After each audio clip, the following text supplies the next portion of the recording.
T-minus 30 seconds.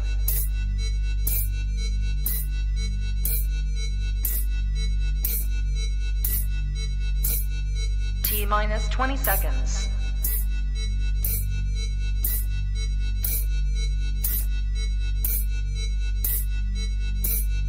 10, 9, 8, 7, 6, 5, 4, 3, 2, 1, 0.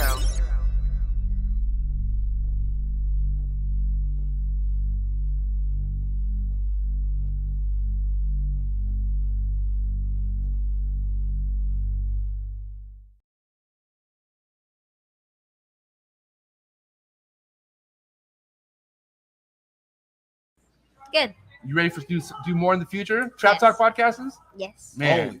Only Trap Talk. Exclusive. Yes. Exclusive. Oh. So stop calling us. Rub the spot, get the club to pop. When I come up with the crop, God love it or not. I'm hot from the hop to the rub the spot, get the club to pop. When I come up with the rub the spot, get the club to pop. When I come up with the rub the spot, get the club to pop. When I come up with the rub the spot, get the club to pop. When I come up with everybody, we do it. Everybody, we do it.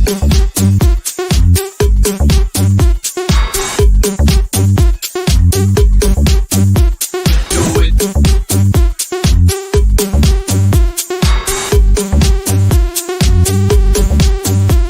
Do it.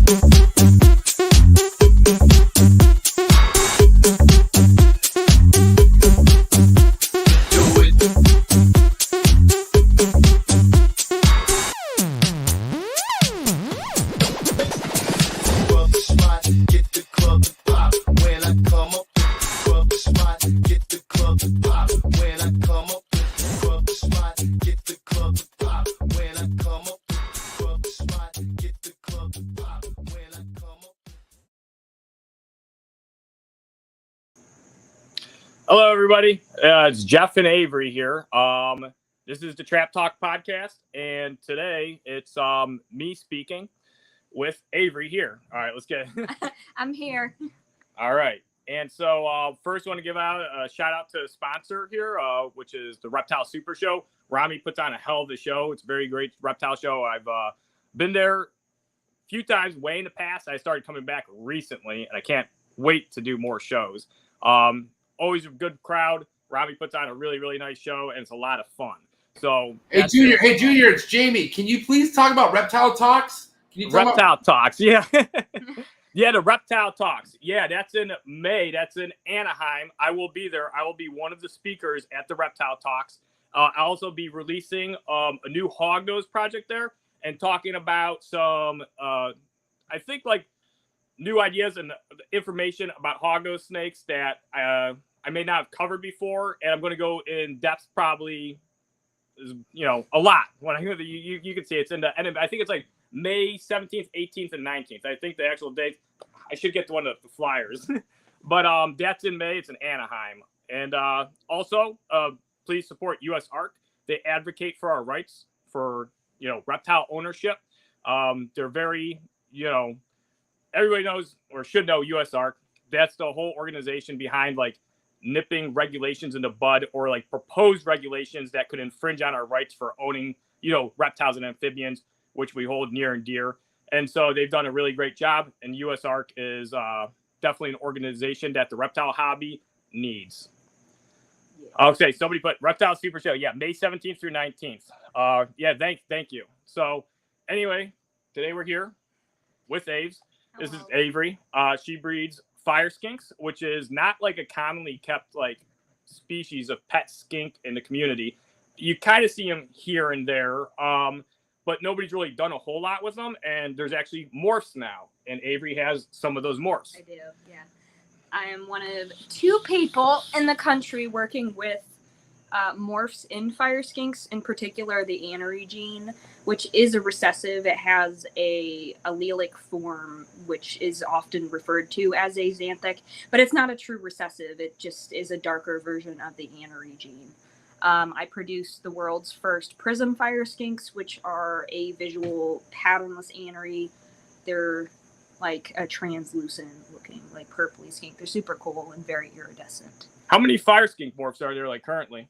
Oh man, like known? Yeah, known. Yeah. Like a dozen, I'd say. Okay. Probably like 12. Some of them probably haven't been proven out quite yet. There's like, there's a couple of polygenics. There's 2 known incomplete dominants.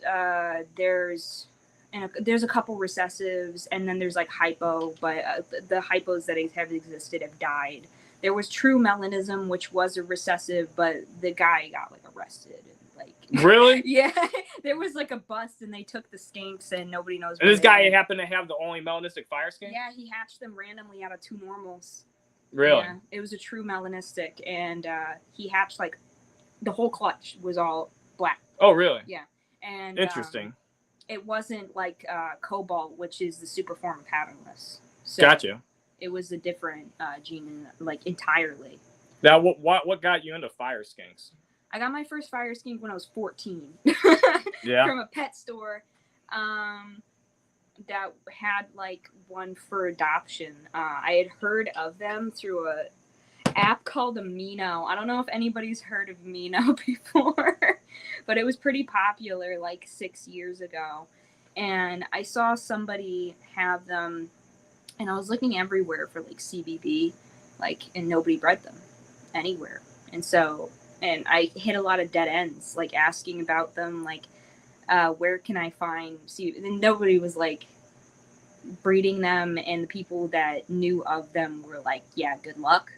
And when I got my first fire skink and I realized just how cool they were, and I still have him. He's 14 years old now, I think, Taz. Brandon might correct me. I don't know if he's 14 or 15, but yeah, I still have him to this day, and he's how I ended up with my trio. I ended up getting 3 more, and I went from there. And so then you've been getting the morphs and everything, and you're trying to propagate more projects. And everything. I've been working with a guy by the name of Richard Valdez. He was one of the first people to prove out some morphs. I didn't have the ability to buy them at the time. And so I kind of worked behind the scenes. Yeah, my morph market is Skinks Inc. All one word, Skinks, INC. Yeah, you've posted a few. Do you have anything available on Morph Market currently, or are you sold out? I am sold out completely. I haven't had anything last on Morph Market longer than a week. My last one available just sold. Was it an anery? Yeah, it was. What were the aneries going for? They're $1,100. $1,100? Yeah. Yeah, that's pretty good price. It's like it's expensive, but not super expensive. They're the only ones. Yeah, exactly. Yeah, it's a very good price, very reasonable price for a new morph. They're a new morph, and there are probably like 8 that exist. Yeah, they're very pretty too. I've seen they're really purpley and blue. They're very nice looking anetheristic animal. And Angry Hogs asked, which is your favorite fire skink morph? Can I type in the chat? You could, yeah, you could. Some people aren't into, so you want to talk also. You could talk and type. Yeah, you can start going ham on my board. I don't care. I have an Instagram where I post all of my. Put your Instagram. Just put it in there. People can read it. Yeah, I'll put my Instagram. There we go. Yeah, just don't hit any other buttons, because I don't know if I'll be able to get back on here and everything without MJ assisting me. It'll mess it up. This is Jamie, not MJ. Oh, okay. Oh, God. There we go. That's my Instagram. Hopefully it Yeah, the TBM says no, just answer out loud. You can do both. You can type in. You can do both. And then Avery also has hognose snakes too, and she's I've had a few hognose snakes that had a hard time getting going, and I'm like, I don't want to lose this one as it's like a pet only. Avery got a few of these pet onlys. Yeah. One of the weird things that I am actually oddly good at is getting hognoses eating and taking care of them. Oh, look at that. There's your page. Bam! Look at that. Yeah, Avery takes really good care of her skinks and stuff. Yeah. And tell us about like the setups. Are these pretty easy to keep for like say somebody that wants to get into skinks? They're surprisingly. And they're not real big either. These guys are like real modest size. What's the adult size on a fire skink? Actually, there's an adult right there on my arm in the bottom right. That's dirt. That's an adult female. They get about they max out at like 14 inches long. That's the biggest I've ever seen them. One of my bigger ones is a little bit farther down. You can see him on my arm. He's right there. There's a reel. Yeah, upper left. Yeah, there you go. Oh, pretty. That's an adult male. He's one of my bigger ones. He's an extreme red with reduced pattern. He's something that we'd call a, like, I don't know. Like a high red is like I just call him like a reduced pattern extreme red. He actually, there's babies on the way right now. I've got a gravid female that has the R. I just type RH for. Okay, I see TBM as Brandon. I keep thinking it's somebody else. Now I remember it again as Brandon. Yeah, TBM is Brandon. Okay. Yeah, yeah, I did. And that's cool. The fire skinks too. The one thing I've seen on these things is they're pretty variable. You get some high colored ones, so that means there's a lot of opportunity and to selectively line breed them. Yeah, fire skinks are they have a lot of untapped potential. They're smart. They're inquisitive. They're extremely interactive. A lot of mine come by name. They come when they're called. I've tap trained a lot of my adults. They can be kept in a V55 rack comfortably, like the one, not like this one, but like they have roughly the same. If you can keep an adult female in a bin, they can live in there just fine. They'll use all of their room to roam. The only absolute necessity is they need their feeders dusted with a vitamin supplement with D3. If they're being kept in a rack system, that's the only change. And it needs to be consistent feeding so that they're getting vitamin regulation.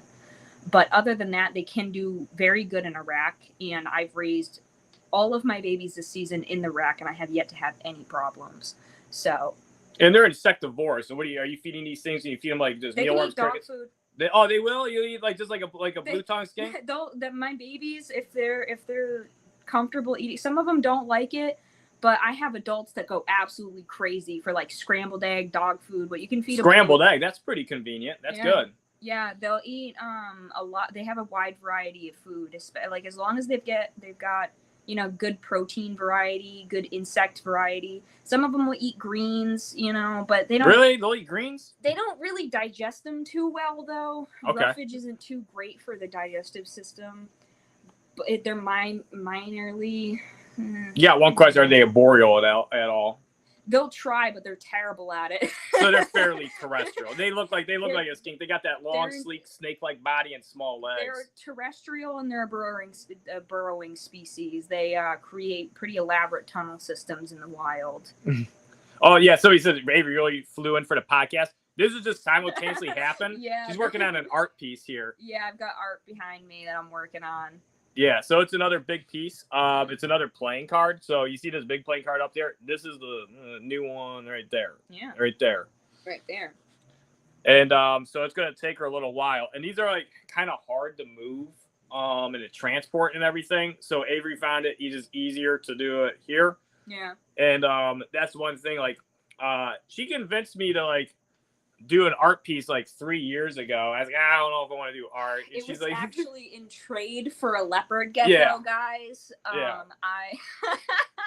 I was like, I had really wanted one of Jeff's. What is Boob? This is a super galaxy hyperxanthic. Yeah, she's a hyperxanthic super galaxy pied. And I won one. I didn't have a leopard gecko. I didn't really have any other lizards. And my mom wouldn't let me have a snake. So that was the compromise. And so I used my bunk bed as an easel, and I painted it over the course of like the end of literally high school, like in between like Zoom classes, because this was COVID. But then me and my brother made the trip out here, and delivered it, and as the king hog, the painted one, and the paint hog. It's been. Now it's just become a thing. Yeah. Now I just show up here. Yeah, because I was like, because she wanted to do an art piece. I was like, well, if we do an art piece, I was like, I don't want something small. I was like, it's going to be distant. I was like, I want something big. Yeah, and history was made with King Hog. Yep. So it's only big art now. Yeah. Now I only do, I prefer these ones, though. They're more fun. I don't like the stupid little ones. I invest too much time in them. And a lot of the time, it's like, what's somebody going to pay for it? Like $100? Maybe more. 600 hours. Maybe more. Maybe. I'd hope more if it's 600 hours. She flew in for betas, what Julianne said. Oh yeah, somebody saw my story. Okay. What challenges have you confronted with keeping fire skinks? Angry Hogs asks. Angry Hogs always in with the good questions. My biggest challenge was figuring out how to keep them successfully in a rack system. Nobody had done it before. Nobody had figured out how to breed them in rack systems. I had a lot of trial and error, you know. One of the things that I did notice with raising babies in a rack system is you need consistent supplementation. I have 2 adults that have minor little I call them tail wiggles. It's something that fire skinks will develop if they're not supplemented properly in a rack system. It's not MBD. They've been x-rayed. It's something that affects the just development of their tails. And if they drop their tails, it grows back fine. That is one thing with fire skinks. They can drop their tails, and a lot of them do. Not as often as like a crested gecko, though. So what are you supplementing with? I use like osteoform, like a Zoomed, like multivitamin, calcium with D3. Sometimes it's a little bit of everything. So it's not calcium deficiency. So it sounds like it's some type of vitamin deficiency, which I've seen some like of viper geckos can get that, and they get like neurological, and they're not getting enough vitamin E. Yeah. So that's the one thing. Like, so those are a species you're probably wanting to supplement them with vitamins like every feeding, right? Yeah, every feeding. Every feeding. Okay. Yeah, they have to get it, especially if they're in a rack.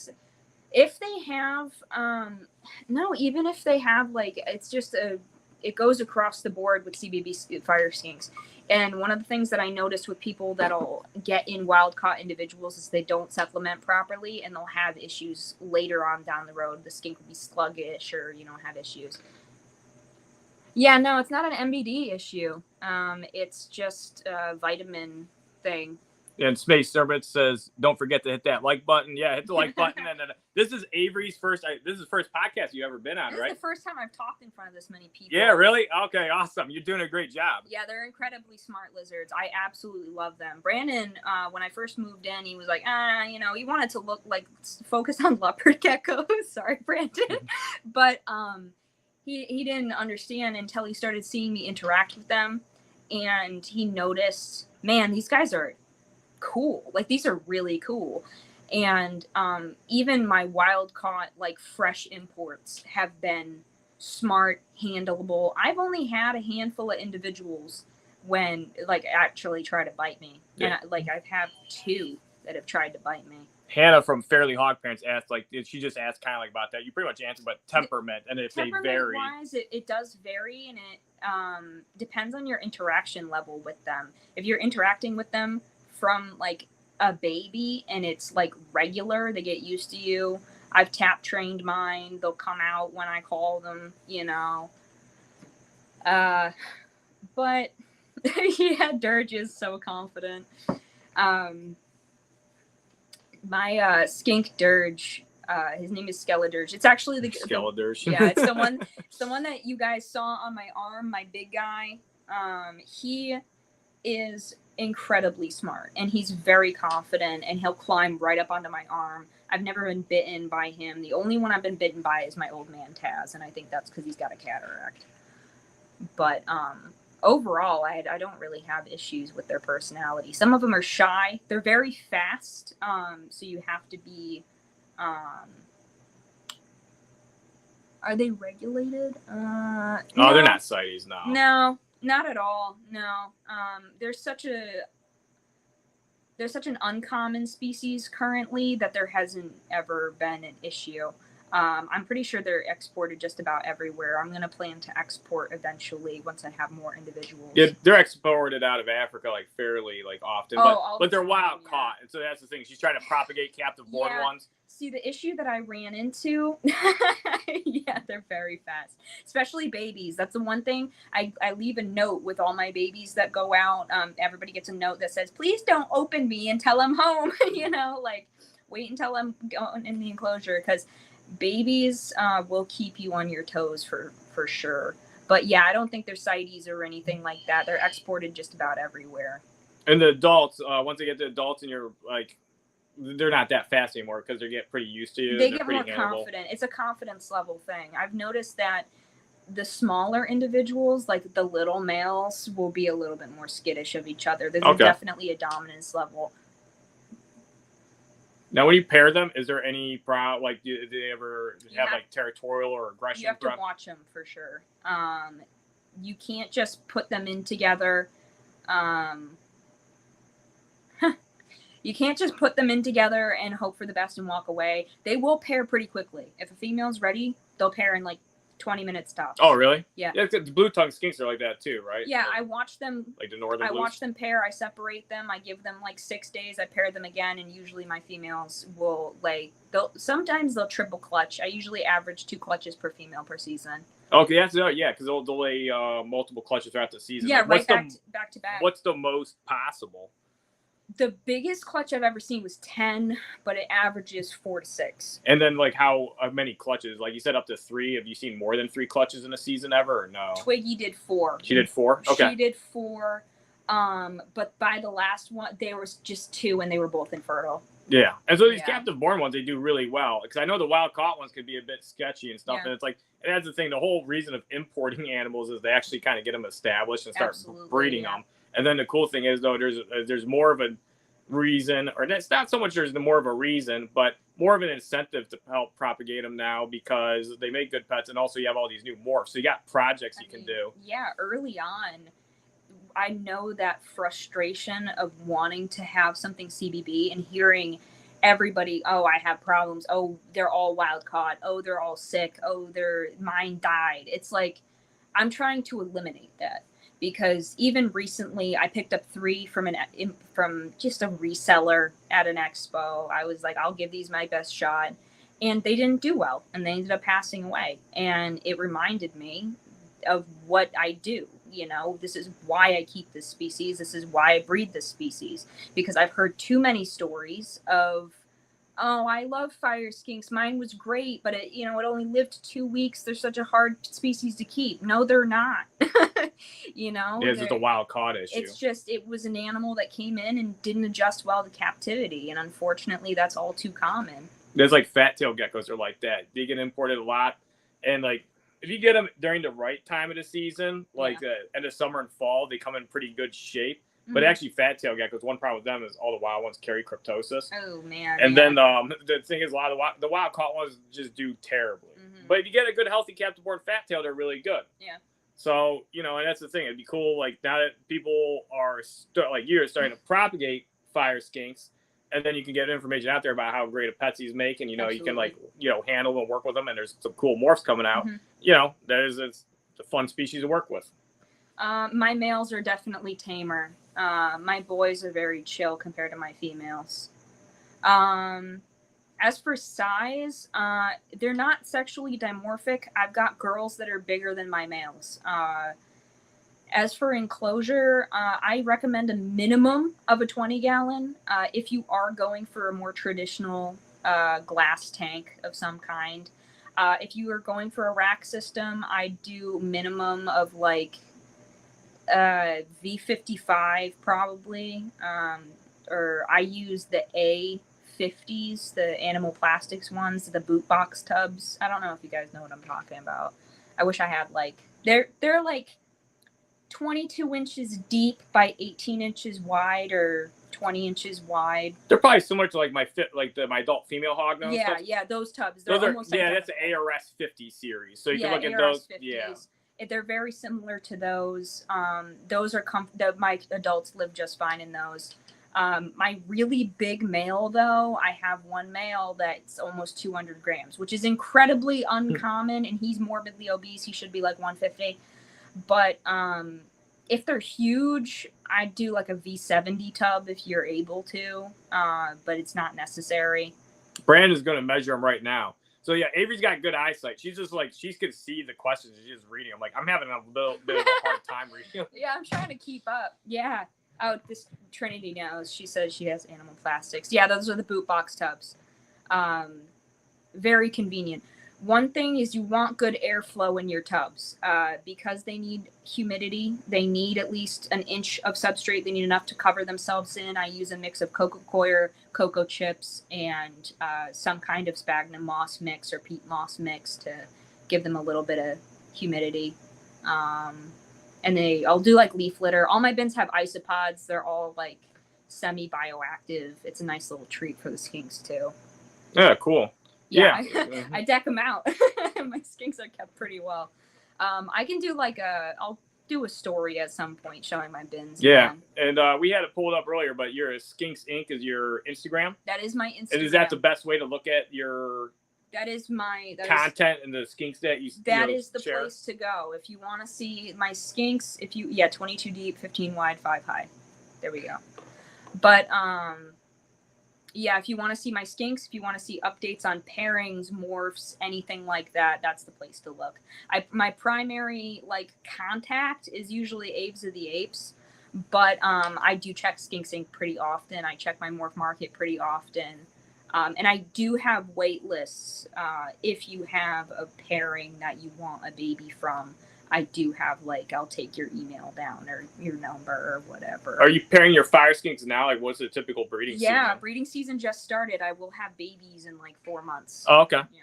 All right. And how fast are those babies? I think I remember one video you showed. I think you're feeding them the day after they hatched or something. Oh yeah, they eat right away. But my babies, I don't ship them until they're 8 to 10 grams, which is 6 weeks old. 6 weeks. Okay. Yeah, it's 4 to 6 weeks old. I typically do 6 weeks old. Brandon just measured those are the V70 tubs that Brandon just measured that he's saying. The big bins are 32 deep. Yeah. That's the same depth that's the same base dimensions of a 40 gallon almost. Those are the big bins though. All right, very cool. What other species do you keep? I mean, I mentioned it earlier, but I have northern blue tongue skinks. I have a Marook and a Helm. Those are 2 types of Indonesian blue tongue skinks. Although I don't breed the Indonesian blue tongue skinks, they're just for show. And we have Hondurans and I have Hognoses, obviously. It's his fault that I have fucking 30 Hognoses, pardon my French. Yeah, actually, we first met because you started following me because I had some fat tail geckos. Yeah, I started following Jeff when I was 15 because he had cool fat tail geckos. And now I have 30 Hognoses. Yeah, the funny thing is I barely have fat tail geckos anymore. That is true. I also have I have a Peter's banded skink named Banana, and she is adorable. She's very cute. I adopted her, and we do have crested geckos and leopard geckos. We have. Oh, you do have a few leopard geckos. Yeah, we have 6 leopard geckos, and we have a corn snake. Brandon's filling in the list for me. I don't even say anything. And I have 2 ball pythons. You know. The Honduran milks, you're breeding. You're going to try pairing those. Those are going to be pairing next year. Those are ghost Hondurans? Those are vanishing pattern ghost Hondurans, yeah. Yeah, that's cool. I like Hondurans. They're a bit spazzy, but that's actually a really fun species to work with. I like that they lay their eggs look really cool. I mean, really? Yeah, all lamp propelled, but I really like the Honduran milk eggs. I mean, the black milks, a lot of those milk subspecies from Latin America, they lay those really long eggs. Oh yeah. And they eat good. They're very spastic, though. The babies are really crazy. Oh, although you got lucky with hers, because I told her when she bought hers, I was like, yeah, young Hondurans are crazy. They must, they try to, they're very flighty.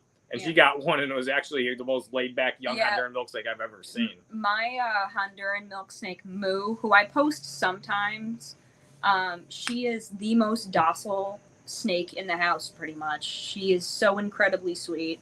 As far as a Honduran goes, she's an anomaly. She's she'll just let you squish her head. She'll let you play with her mouth, touch she doesn't care. She just sits there.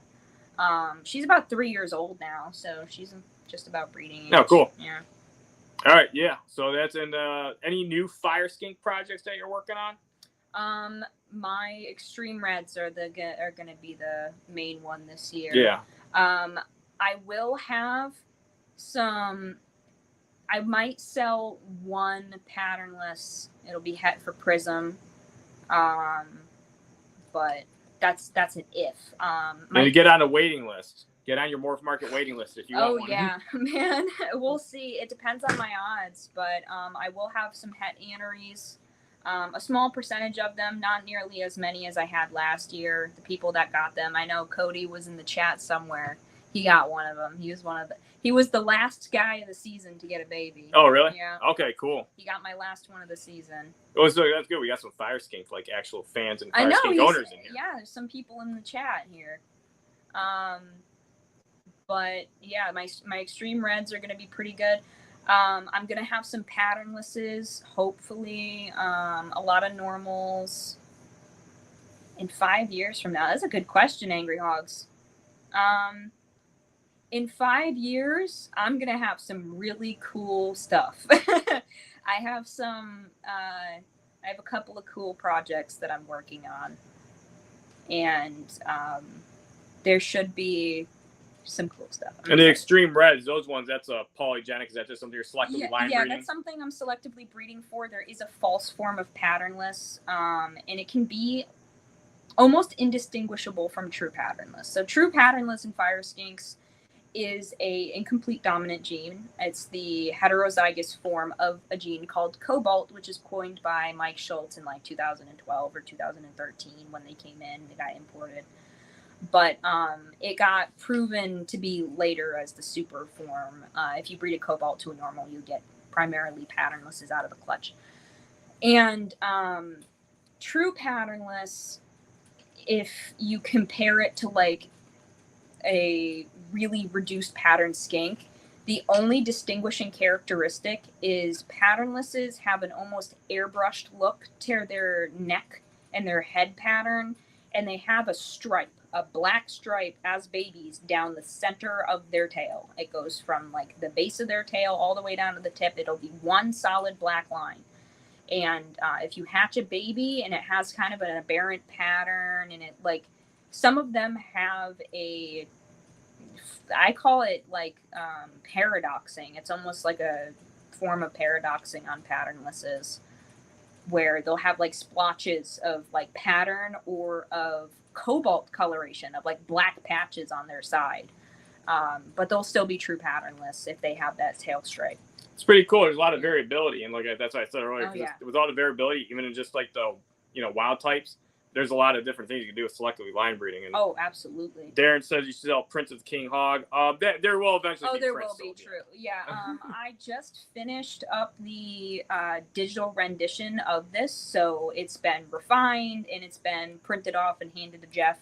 So whatever he does with it is what you guys will have. Yeah, I was supposed to have them at Tinley, and I had them fucking shipped through Sticker Mule, and they got there, and then somebody, because we get a lot of shipments, and they just are not. Somebody got them. Somebody else got them. Somebody got all of my stickers. I don't know who the hell wants them. They're gonna open it up, and they're gonna be. I have like 400 JMG stickers. Yeah, I know. Of that. I don't know what they. Nobody came forward and says, "Hey, I got all your stickers, dude." It's Yeah, very right. clear that they're mine, unless you don't know me. Maybe, I guess. Maybe, but like, it's you can just put JMG into Instagram or into Facebook, and it should show up. So I don't know. Yeah, well, reptile shows I'll have them. At some of the upcoming shows I'll have them, and actually I'm doing a reptile expo not this weekend, but next weekend in Billings, Montana. So if you're in Billings, Montana, the middle of nowhere, I will be there vending a show. People keep telling me you should do other shows out somewhere, and it's like, so I did Billings. So you're going to Billings? Yeah, Okay. there's probably only one I've been person to Billings, here. Montana. Have it's you? not that bad. It's actually more of a city than you think it is. Nice. So. All right, cool. Yeah, because well, I wish it was a little warmer because I'd like to go out herping there, but Yeah, Montana's weirdly cold even in like the summer months. some parts of Montana. It gets hot there. It does get hot there. It gets pretty hot there. Yeah, okay. They do extremely better, Angry Hogs. It's night and day. I have babies that I've gotten in that were like captive hatched, or like I've gotten juveniles in that were wild caught that were really rough to start. It was hard to get them eating. Some of them don't do very well, whereas my captive bred babies like come out of the egg like zooming, and they eat on the first day more often than not. They will eat like hours out of the egg. They're already eating, and they're typically pretty hardy as babies. But again, you got to keep up on supplementing them and making sure that they're good, because I have a suspicion that in the wild they're chewing on like different like deposits of minerals and stuff based off of what the catchers in the wild have said that they've seen them doing. They'll hang around these like sandy pits with a lot of like salt rocks and shit. Yeah. And I think they must be eating something that's... Well, they're eating a lot of probably diverse little insects. A lot of those little insects are feeding on a bunch of different stuff. And so they're like packed with a lot of minerals, and vitamins. Yeah. So they're really concentrating. They're eating a bunch of these little different, invertebrates most likely. Mm-hmm. And then... they eat like a lot of like different like worms and bugs, and they'll eat snails in the wild. A lot of fire skinks will come in with nematodes, oddly enough. Oh, so you got to hit them with panic here. No, actually. They resolve on their own because the nematodes can't survive in their digestive system. It's too acidic. And so they pass through their system, but it'll kind of show as like dehydration. And you just need to make sure they're hydrated and eating. And so they get the nematodes from like snails. From the snails they're eating. Yeah, but the nematodes can't reproduce in their digestive So they just system. have them temporarily. Yeah, So then that's how they know they're eating a lot of snails. Yeah, yeah. Well, that's interesting because blue tongues, there's actually like in the pink tongue skinks, there's a lot of actually species of lizards that, and it makes sense that there's a lot of different species of lizards that eat snails. Like they found Europlatus, certain ones, I think. Oh, really? Yeah, eat a lot of snails. And it makes sense because a lot of these habitats, if you go and like, even if you go out here like in Ohio, there's lots of slugs and snails. They're pretty common invertebrates. So, yeah. It makes sense that there is a lot of species of lizard that commonly eat those. And yeah, skinks always seem to be one that people eat a lot of seem to snails. be excited about the King Hog sticker. Yeah, you guys should. The painting is very like painted looking, but the sticker itself is more refined and clear. Yeah, the sticker is very, very like very it's bright. It's nice and sharp. It should look good. I'd like to see it. I would like to have seen it this past I weekend know, too. right? Somebody jacked the whole fucking box of them. Somebody got it. There's no way somebody got it and launched it into the trash can. So actually, I gotta get that replaced by sticker mule. And you know what? I want to skip that other story because I had to talk to somebody actually at the hotel about shipments and stuff, and they had to take it down and all my information is terrible because it was annoying. And so yeah, I'm not going to be at Dallas. I just have too many shows packed in April because I got Phoenix, Hillsboro, and Sacramento, and now I'm doing Billings, which is kind of like a surprise show. So yeah, but I'll try to come out to Pomona. What else do we have, Jeff? Who made the hog? She made all this art you're looking at. There's like one thing I keep asking about fire skinks. Avery's one big thing is art. Mostly, I hog Avery all to myself and have her doing a bunch of art for me, so she's unable to do much projects for anybody else. I'm a very busy person, unfortunately. Well, fortunately and unfortunately, on top of breeding skinks and having all the hognoses, which I touched on it a little bit, but I typically take a lot of hognoses that are quirky, ones that need more help and need more TLC. Defects. Pet specific. Friends only. I call them friend only now. I call them friend only. Ones that the average person probably wouldn't be able to handle. There are some pet onlys that, have a minor kink that eat great, that do well, that, somebody can have. But I take the special cases that need help eating, that need, you to make sure that they're shedding properly and or are live feeders, whatever it may be. But on top of that, I work full time in a restaurant. Some of my shifts are 4 a.m. to 4 p.m. So I squeeze in whatever art time I have in the morning, and I take care of the animals at night. And so that's why I'm pretty jam-packed as far as commissions go. Because on top of doing stuff for Jeff, I do stuff for Brandon too. Have you posted your new logo yet? That one you showed me? I don't think so. You should post it. It's very good. It's a fire skink. It looks really nice. I don't think anybody's seen that one yet, actually. Yeah, and you made some other cool stuff. Like the one you gave me is a snapping turtle with the horns. It's like a little abstract. It's like a realistic like alligator snap. I'm pretty sure it's like, is it a common snapper? I can't remember. Yeah, it's a common snapper. Yeah, it's a common snapper. Yeah. I couldn't remember its shell. If you put the ridges on it, make it look like an alligator, but that's starting to think, because I haven't looked at it in a while. I thought it was a common snapper. And so if you put horns on it, that's really, really good looking. Yeah, that was one of my original. That was when I still did like micron drawings. I don't do as many like micron and pen drawings as I used to, but that used to be one of my favorite things. I might get back into it someday. We'll see. I used to do watercolor too. I literally worked in every medium. It's just whatever. And now your favorite art's the big art, right? Yeah, now I just do the big art because, of course. Because that's the only thing I want. If it's small, I'm like, I can't see it. Yeah.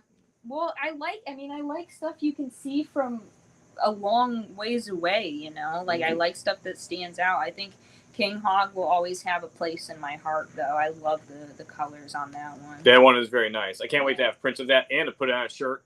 Yeah. And to put it on banners. Actually, I had somebody over here one time, believe it or not, they were here for hours and didn't even realize it was up there. Really? Yeah, I was like, how did you not see it? How do you not see it? It's like a giant It's like every rainbow hog fucking nose. color. Yeah. It's got all the colors and it's gigantic. Yeah, I gotta do more like ones that are horizontal so you can fill that wall. Yeah, I do. I need to fill up we need to come up with ideas. I got a few. Okay. So. We'll talk about it. You gotta wait for another canvas sale. Yeah, Richard, we're gonna be making shirts. Yeah, I'm definitely gonna have it on shirts. I think the King Hog, the paint splatter one, is gonna be very nice on a shirt once we get that configured. I wanna figure out a way to scan it. Maybe, I don't know. I might do I'll do a digital rendition of it. I think that's the route we're gonna take. So it might not be exact, but it'll be pretty dang close, and it'll have a continued body, so it'll have like a full body on the Hognose. Favorite Hognose morph, Avery? Oh, That's man. the question. Oh, gosh. Probably anyone that like has a kink and nobody else wants, and it needs a really good home. Whatever the fuck that morph is, she wants it. It'll be named like Skaboodle. Skaboodle. Yeah. Oh man, if I had to pick, of any Hognose morph, my favorite is just any rendition of Super Arctic. You could put Super Arctic in anything, and I love Super Arctic. I think I've gone on entire tangents about Super Arctic. And then a close second would be like the Purple-Line Extreme Red Snows. What do you think of people that don't like Hognose snakes? They're lame. Yeah. They're lame. They don't know what they're missing out on. Oh, funny thing is, I know one guy that didn't like Hognose snakes. Big breeder. And then the funny thing is, because he was looking at corn snakes, and somebody mentioned Hognose, he goes, I don't really like Hognose. Guess what? He's banned from Morph Market, and everybody thinks he's a dick. True. I'm not even making it up. So the only people that don't think he's a dick are people that like, didn't get to know this guy. I know the guy. Yeah. He's a dick. That's why he got banned from Morph Market. So sometimes Darian's right. You know, you go on Facebook and you see these rants and stuff, and it's like every time I'm like, for a while, I'm like, God damn, every time I open up my Facebook, but he's got some points. Mm-hmm. So once he banned that guy, I was like, yeah, he's like, that's pretty good. Yeah. So indigos are pretty cool, Nick. Oh, what indigos? Yeah. Indigo what? Snakes? Yeah. Oh yeah, indigo snakes are cool. Indigos. Yeah, this is kind of a little out of left field, but yeah, I love indigo snakes. We're on a wait list. Oh, for Eastern indigos? Really? You're getting some? There's a guy. Possibly. Yeah, those are cool. It's tough because you can't travel, but you need the permits. Yeah.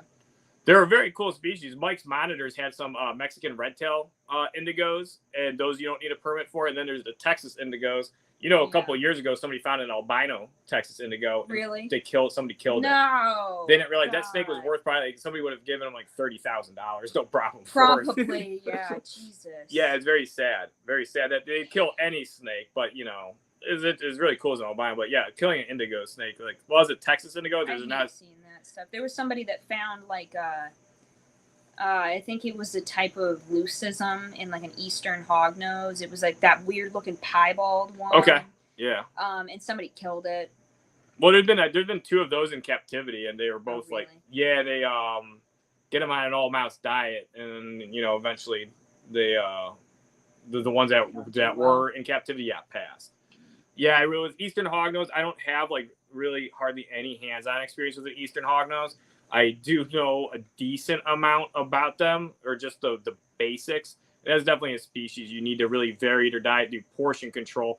I don't think you can, there's people that say they have them on a long-term rodent diet, but then everybody else I know, I told somebody recently, I was like, I wouldn't get them unless you do this. They got them, and then the snake died within a year.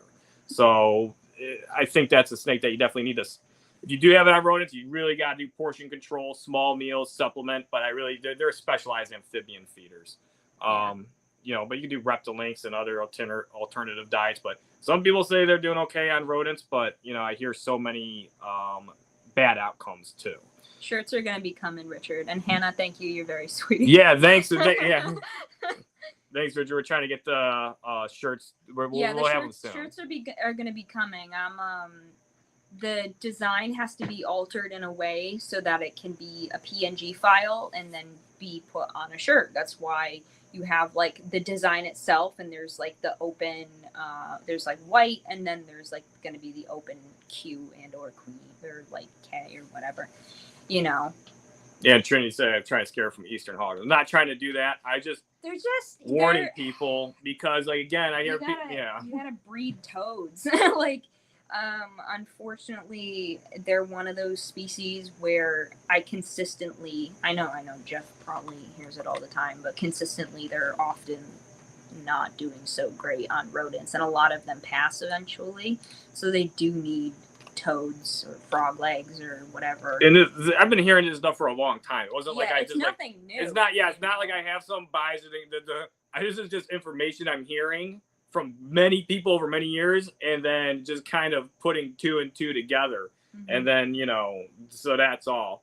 So, but yeah, they are a cool species. I'm not saying don't work with them. They're a little bit of a challenge, and that can be fun. And if you really like them, go ahead. But for me though, and yeah, I just really like Plains Hognose so much. I do like Southern Hognose a lot, but anyway. Hognose snakes make up of almost 30% of MORPH market, or no, the Colubrids. 30% of all Colubrids on MORPH market are Hognose snakes. Oh, really? So I do see them becoming extremely popular, if not more popular than ball pythons eventually, because they're smaller, they're easier to keep, they're more apartment friendly. So yeah, I do see them on that level, Nick. Yeah, worldwide Hognose are definitely, there's a lot of things that make them contend with ball pythons. In the United States, it's kind of tough. Here's the one thing. It's like, you can see the popularity in Hognose because of the prices. Like, I mean, the corn snakes, you can find them, for 30, 40, $50, and there's quite a few of them. But Hognose, you're tough to find them under 150 a lot of times. Outbeat corns right now on MORPH market. Do they? Yeah. All right. See, I'm not paying attention enough to corn snakes. I only know this because I was looking with Brandon the other night. Yeah. We'll read some more questions here. Yeah, ball pythons have more mutations because I think the mutations have just been worked with longer. A lot of ball python mutations are polygenic or incomplete dominance, so they're more... Yeah, there's a lot of incomplete doms and recessives in balls. Yeah, a lot of incomplete doms. There's a lot of incomplete dominance, so that makes them, I think, easier to make combos with. But I don't know. I'm not the biggest on ball python morphology, but I do know that because of the amount of incomplete dominance, it just adds to the... Well, there's so many found in the wild, and there are species that, it's not like all species. What I would refer to as like, just throwing... Well, they throw mutants. Ball pythons as a species, for whatever reason, the way they evolved, they're more likely, they throw a lot of just mutants that affect their pattern and pigmentation.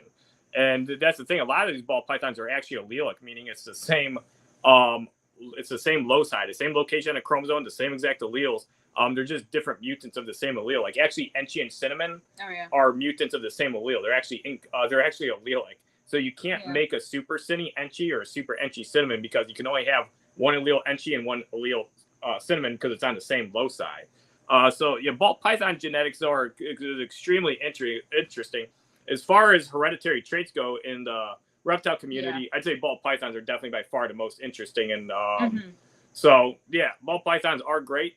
There's just like I don't know how many they export out of Africa anymore. There used to be like upwards of like 40,000. Oh, they're still importing so many. Like that's in the U.S. I wish they just slowed down on that. Reptiles right now is doing like the unopened baby bags, and they sell out like that. Their people still buy them like crazy.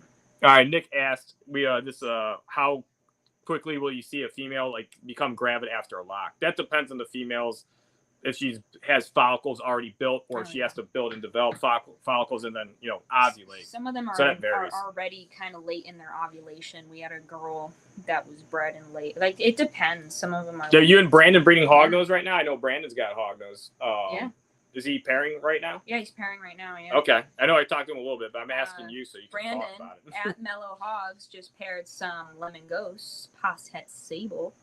So, if you guys want to see those, we'll have some, what do you say, 50-50s? Yeah, 50-50s. Some 50-50s. Somebody asked me a question. Do you use Apple's Procreate to make your designs? I do. I use Procreate. I freaking love Procreate. Thanks for asking, Don. Oh, wait, not Don.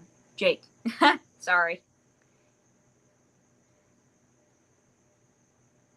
All right. Smitty Serpent says, like, well, that's you might, like, if you're just starting to sell hognose, because they said it, and the hognose prices are a little higher. So if it's competing with, like, say, a corn snake price, let's say, like, you have corn snakes and they're mostly like $50, $100, $150, and $200, and your hognose are like, mostly $200 and up. Yeah, so you might sometimes see corn snakes outsell them in numbers just because of the affordability. And then somebody's, Jeff, what do you think about the feeding difficulty of hognose making them not as popular? Well, Alvaro, that's a good question. I think that one doesn't really affect their popularity that much, just because the people that make up the vast majority of the market are people that are, wanting to, like, buy and keep them as pets. And then, just overall hobbyists. And most of the hognose they're going to be buying are already well started and feeding. Because, even ball pythons can be considered, like, kind of a tougher species to feed, sort of. Certain ones, want African soft furs. Generally, that you have to, like, a lot of ball pythons want live, so they do have specifications. And then certain ball pythons, as they get bigger, it's very common for them to go off feed. Mm-hmm. And so, is like a corn snake easier for somebody to start out with than a hognose snake? Definitely. Because, like, if you get, like, a corn snake or even something like a Honduran milk snake and you put it in, like, too big of an enclosure, but the temperatures are adequate, most likely that snake's still going to eat. Hognose is more likely to be being put in a large enclosure and stuff. So yeah, there's been, it definitely varies per individual, but, like, I mean, I've had friends message me and they've been like, oh, I just got a hognose and I put it in a 40-gallon. It's like this big. And I'm like, why won't it eat? I'm like, you probably need to put it in something smaller. But, it depends on the individual, too. Yeah. There are some that are fine, like Gobstopper, like the Chelsea you just got from you. She put her in at 40. Yeah, she's doing fine. Yeah, and she's doing great. Yeah. Now, Avery, when you were getting into hognose snakes at first, you seen them, what were, like, some, like, I should say, like, some, I don't know, things that you heard about them, or like, like, things, was there anybody said, like, hey, these things are, like, tough feeders or anything like that, or any, like, like, I'm watching Yeti Spaghetti with her dirt. With her neck. She's got a sandy chip on the top of her. I have a hognose that I'm bringing home. Yeah, actually, Avery's hognose. You can see her hognose, right I can see her her right in front of me, and she's got a little wood chip on her nose. But one of the most common things that I heard, the only complaint was, like, assist feeders, I think. Assist feeders? Okay. Because I wasn't comfortable with it yet, but you showed me how to assist feed, and I was off to the races. I went from assist feeding 1 that I got comfortable with to having 7 assist feeders at one time. And I've gotten, like... Well, a few people, like, some people dumped, like, non-feeders off on you. So then your first experience with hognose were basically just, like, tough feeders. One person in particular that he shall not be named, but I ended up with, 7 assist feeders all at once. And so I got kind of thrown into the pit, and Jeff helped me through that one. But they're all alive to this day. Cheese is one of them. I have an Arctic albino hognose named Cheese, who's doing great. But that was the only one that I can really think of.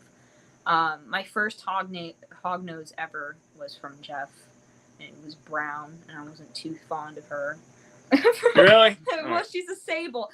It's I didn't know anything about hognoses, and I was just like, this is just a brown snake. But then she grew up, and now she's like my favorite thing. So they're really freaking cool, and sable's an awesome gene, and I think they're super pretty. So Yeah, but that's like the probably. I guess that is like the one that like kind of like thing that floats around. That hognose can be like tough feeders and stuff. Oh yeah. And so Alvaro does have like it is a good question. It probably puts off a few people, but I mean overall, like if you breed corn snakes, there's corn snakes that start out that are like bad feeders and stuff. But once you get a corn snake feeding, it's most likely going to stay on food. Versus hognose snakes, them being moved around, they're more likely to go off feed. But I don't think it deters people too much. These like worries like that, because like a lot of people like the overall look and just the disposition of hognose snakes, that they even if they hear these things like, hey, they can be tough feeders, they're just a little more leery, and they ask because I'll get people that are like inquiring and they're like I'm worried, I want one that's like a good feeder. I hear that these things can be like not good feeders, and I'm like, nah, it's mostly not true. That's a misconception. And so like the one thing I always suggest to people if they're like new into like hognose and they want to get their first one, get a more well-started one. Yeah, definitely. If you're first getting into hognoses, I know babies are adorable, but they're more likely to go off feed. Yeah, just get a large baby. Just get like a bigger, well-started baby. You know, I mean, her name is Yeti Spaghetti. And thank you, Holly, for my Patternless Extreme Red is really pretty. I have a couple of them. As far as assist feeding baby hogs, I'd say if I don't know, like notice signs. That's Are you answering Clovers, the Alvaros? What's the difference between assist feeding and force feeding? Assist feeding is when you like open their mouth and put the pink head in and they eat it on their own. You kind of help them out, get started. Force feeding is when you physically have to make them eat. You have to push it down their throat for them. I have a couple of force feeders. Well, you know what the difference between for me is, right? What? Assist feeding and force feeding, one sounds better, and so it doesn't piss people off. I like saying assist feeders. I'm assisting it by putting the pink. Like I let hognose usually swallow it. Most of them are pretty good. Some snakes like you got to push it down their stomach. Hognose, once you get past their like down their esophagus a bit, generally they swallow it on their own. They're pretty. They take the assist feeding or force feeding, if you want to call it that. Yeah, force feeding just comes with the negative connotation that you're like doing something against this animal's will. I know with baby hatchlings, if they haven't eaten in like 2 weeks. Yeah, well, it depends on the size of the baby hognose. If it's a very small one, they asked like new hatchlings. New hatchlings? Like, yeah. Like when I would like jump into assist feed. Yeah. Depends on the size of the baby hognose. Again, that's because if they hatch out really small. And condition. Yeah, if it's like a 2-3 gram hognose, they don't have a lot of fat reserves. So they have very little, because their bodies will start, once they burn through their fat reserves, their body will start taking from their organs and will start to atrophy very quickly. And then that's very hard to reverse. They're like on the brink at that point. And so you can hatch out like an 8 or 10 gram baby hognose, and that thing can sometimes go like 2 months plus without feeding and still be okay. But these little ones, like if it's a 2 gram runt, which is very small, they can even be sometimes smaller, but we'll just say like a pretty small one, 2 gram, 3 gram, 4 gram. Yeah, in about 2 weeks and they're not eating, you want to start probably assist feeding. But yeah, I think the worst case I've seen was I had a snake named Duck. I still have her, but she had full body atrophy, and that's like a 50-50 chance of them making it. And when they're past that point, she was so like, she had no fat stores, or really, her body had started to eat the muscle tissue, and I was able to just like feed her whole pinks at that point. Yeah. And some of them get real bad. You never want to wait too long, and especially if you start to see laxity in the base of like their neck, right around in here on their heads, they'll start to cave in, and you'll start to be like, that looks a little weird. If it's been a couple weeks and you know that this baby needs it, then that'd be good. Yeah, pinky heads, body, it depends on the size of the baby. I've got some that eat whole pinks. Whole pink's pretty tough though to force feed. No, I've gotten pretty good at it. Yeah, but for a new person, for the pink heads are better. Pink heads are easier. Even for me, I'd rather do pink because I can do a pink head within seconds. Yeah. A whole pinky, it's a bit much, and then especially if it's a smaller baby or if it hasn't eaten in a while, a smaller meal's a little easier on their stomach, and then you can graduate. The babies I'm talking about are like months old. They're you're talking about like some good size. Yeah, they're good size. That's a pink head to them. It just What are you going to feed a 2-gram baby? Pinky heads. Actually, there's an extra small pinky. Believe it or not, pink head fits pretty well in their stomach. It's not that big at all for them. One of the babies that was one of the assist feed, it ended up not living, but she was 2 grams and she could only eat like legs. Yeah. Oh, I had string cheese. String cheese was 1.5 grams, and I just did extra small pink heads, and I had to assist feed her for like 6 months, and then she started feeding. So. Do you still have string cheese? I still have string. Yeah. Is she in the quarantine section? Yeah, she's in my quarantine section. I don't think I've ever seen string cheese. My new hog, can they? What? They want to see Yeti spaghetti. Oh, yeah. Put on, let's grab those. Go grab some gloves. They're right here. Let me go.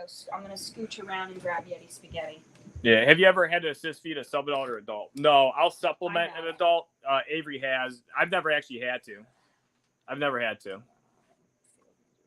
Yeah, basically changes what I always thought you did was force feeding. I'm like, yeah, let's call it assist feeding because I'm assisting the snake. Yeah. I like to call it assist feeding as opposed to force feeding most of the time. Everybody's triggered by everything nowadays, and everybody wants to, like, not everybody, it's a hyperbole, but, there's a lot of bullshit out there. I really like to avoid bullshit, so, I call it assist feeding. My vet hates hogs because they hate people too much. What the fuck is this person? Who is this vet? There's so many weird things that people think of them. We can move this table, Avery. This is like... Just scooch it a little bit. So all my baby hogs I have from Jeff fly out of the rack to eat. Yeah. Most of the hognose I sell to people, they eat really, really good. Every now and then, there's one that goes off feed for somebody, though. Okay, where's my... Camera's right here. I messed with that last time. Right here. Okay, there we go. Because it's an iPad. It's a Yeti spaghetti. It's a purple line extreme red snow conda. So, yeah, it's like she says, a Yeti spaghetti. But it's got really cool pattern. You can't really see it because it's so faint. Yeah, I'll post her on my Instagram. You guys can see her pattern better. But she has like a Woma pattern. She's very cool. Yeah, she has this like striated like Woma conda pattern. Like I've had some like really nice Woma condas that have like that same exact pattern. Now she doesn't have Woma in her, but she has that kind of look. Yeah. Actually, multiple ones did. So I kept other ones in this clutch. I sold one, Avery got one, and then I keeping most of the others. I picked her out like at the clutch picture. Yeah, I posted it, and Avery's like, I want that one. I'm like, I kind of wanted that one, but I was like, I guess I keep the two of these. I kept an Xanthic and another Yeti from that clutch, or is it an Xanthic Conda and a Yeti, and I got a purple extreme bloodline Conda with that crazy pattern. Uh-oh, did that get hit? That's not good. No, it got hit quite a bit. Is that fully sketched out? Yeah, on the bottom. What about on the top? It's fine. There, I just adjusted it. All I did was bump it to the side. It's all right. Now. I'm knocking shit over. All right, because she has a projector set up so she can sketch this out perfectly because it's another playing card and it has to. And the issue with the playing cards and why they're so in depth, you can push that back now. But the playing cards have to be a mirrored image. So. Pointing in the correct direction. So that thing back there has to be projected because I need to mirror it, because if it's off by a little bit, everybody notices that it's off by a little bit. So it's a pretty labor intensive process. It takes me hundreds of hours, and that's why I'm here for a week. So why do you use gloves? Yeah. Well, using gloves is just easy to go between different racks, different animals. It's kind of biosecurity. I mean, you don't necessarily, have to. You can just wash your hands really, really well for a good 30 seconds to a minute. So like anybody that's like for me, when I'm working on my animals, I pretty much always wear gloves, and it's because I change to different racks a lot of times. Do I have to? No, not really. I just do it to get in the habit of it versus like sometimes I am and sometimes I'm not. And I have friends that help me. I also want to set an example like, hey, I'm always wearing gloves versus like they have to wear gloves and then I'm not wearing gloves sometimes. So then it doesn't get taken seriously. Because, there are diseases like cryptosporidiums are only really one in hognose snakes that I'd say you really, really have to be careful about, and it's a very tough disease to pinpoint, extremely tough, even for people that have observed it and seen it. The problem is it can act like anything. It can act like nothing. It can act like, and by act like nothing, I mean like asymptomatic. And so, obviously I don't have any cryptosis here, but we still are careful just in case, like, somebody's anywhere else. But if anybody comes over that's helping take care of stuff, we just wash our hands and arms really good before we get to work on anything. And for me too, I'm very sensitive to bacterial infections. Yeah. So there's also for my safety a little bit. But do I always wear gloves? No. Are you always going to pretty much see me wearing gloves? Mm-hmm. Probably. Except for the Puyallup show, I had one so that was back in the end of January. I brought a really nice purple extreme red adult male with me, so I could show people, because a lot of people want like a small, pet snake, and a lot of people are like considering hognose snakes. So I took a really nice red albino adult male, like a really big one, so I could show people. I'm like, and so yeah, I was holding him the whole entire time. But if anybody else wanted to hold them, which I let a few people, they had to put on gloves because it has to go back into my collection and everything. You're asking about the attack Leo. I might take her with the attack Leo. That was a feeding response, but the weird thing is, like, some people are in the comments were like, hey, that's I've seen that before, like that's no big deal. And I'm like, I know what they mean. This is a gecko that's like 6 feet away. Yeah, exactly. And it's a gecko that got loose and then approached me and then launched itself at me in a feeding response reaction, which is very, very unusual. That's very strange. No, I've been keeping exactly. People are like, oh, I've seen that. Yeah, I've seen it many times in their enclosure, and you got a cup of crickets or roaches for them. But yeah, I was just curious. I wear them when I'm cleaning tubs and noticed you all had them at Tinley show, and was just curious. Oh, okay. Yeah, so I'm just careful with that. Again, you have to wear gloves. No, you don't have to wear gloves, especially if your collection's clean, if you have a small collection. But if you have different sections. 12.7K on that one now, Jeff. Is it? Okay. Yeah, it was at 1,100 this morning when we checked. That's wild. That leopard gecko was pretty funny. Yeah, she's ridiculous. Yeah, then I ended that, because I was taking that video, and then I stopped it, and then I grabbed the gecko, put it back, and then I had to put down the beaded lizard.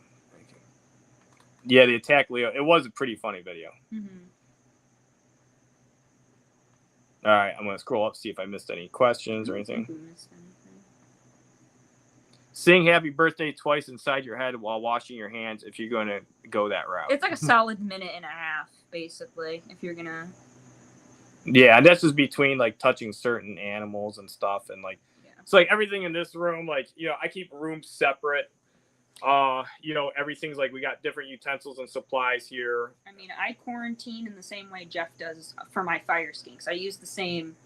It's a good way to go about it. It's pretty much fail proof, because if you start out with fresh babies and you do these practices, and it's all about just keeping the animals safe, so is it a little like uncomfortable or whatever? It's like trying to like get in the habit of wearing gloves all the time or whatever. It's like, not like, for me, not really, but yeah, it's definitely, if you have a large collection of animals, it's definitely something I would consider doing, because there are a lot of diseases out there. And a lot of people don't really understand what can happen if you don't quarantine properly. And they don't understand until they finally see it. Some people have to see it to believe it. Unfortunately, too many people learn when it's too late. So it's good to follow good quarantine from the start.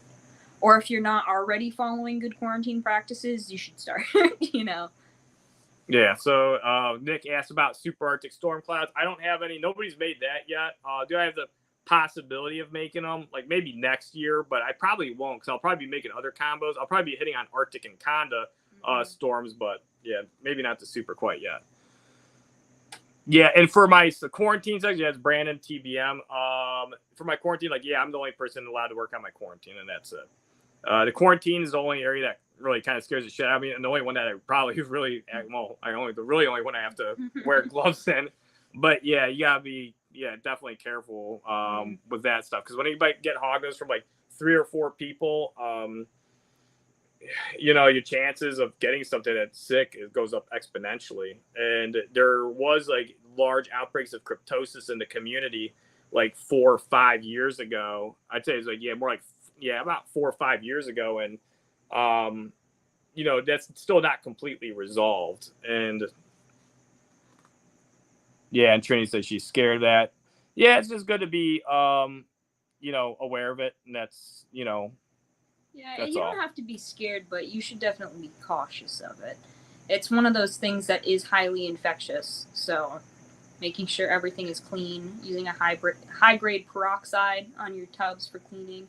I know we spray peroxide and then we clean with like soapy hot water, but that's just me and Brandon.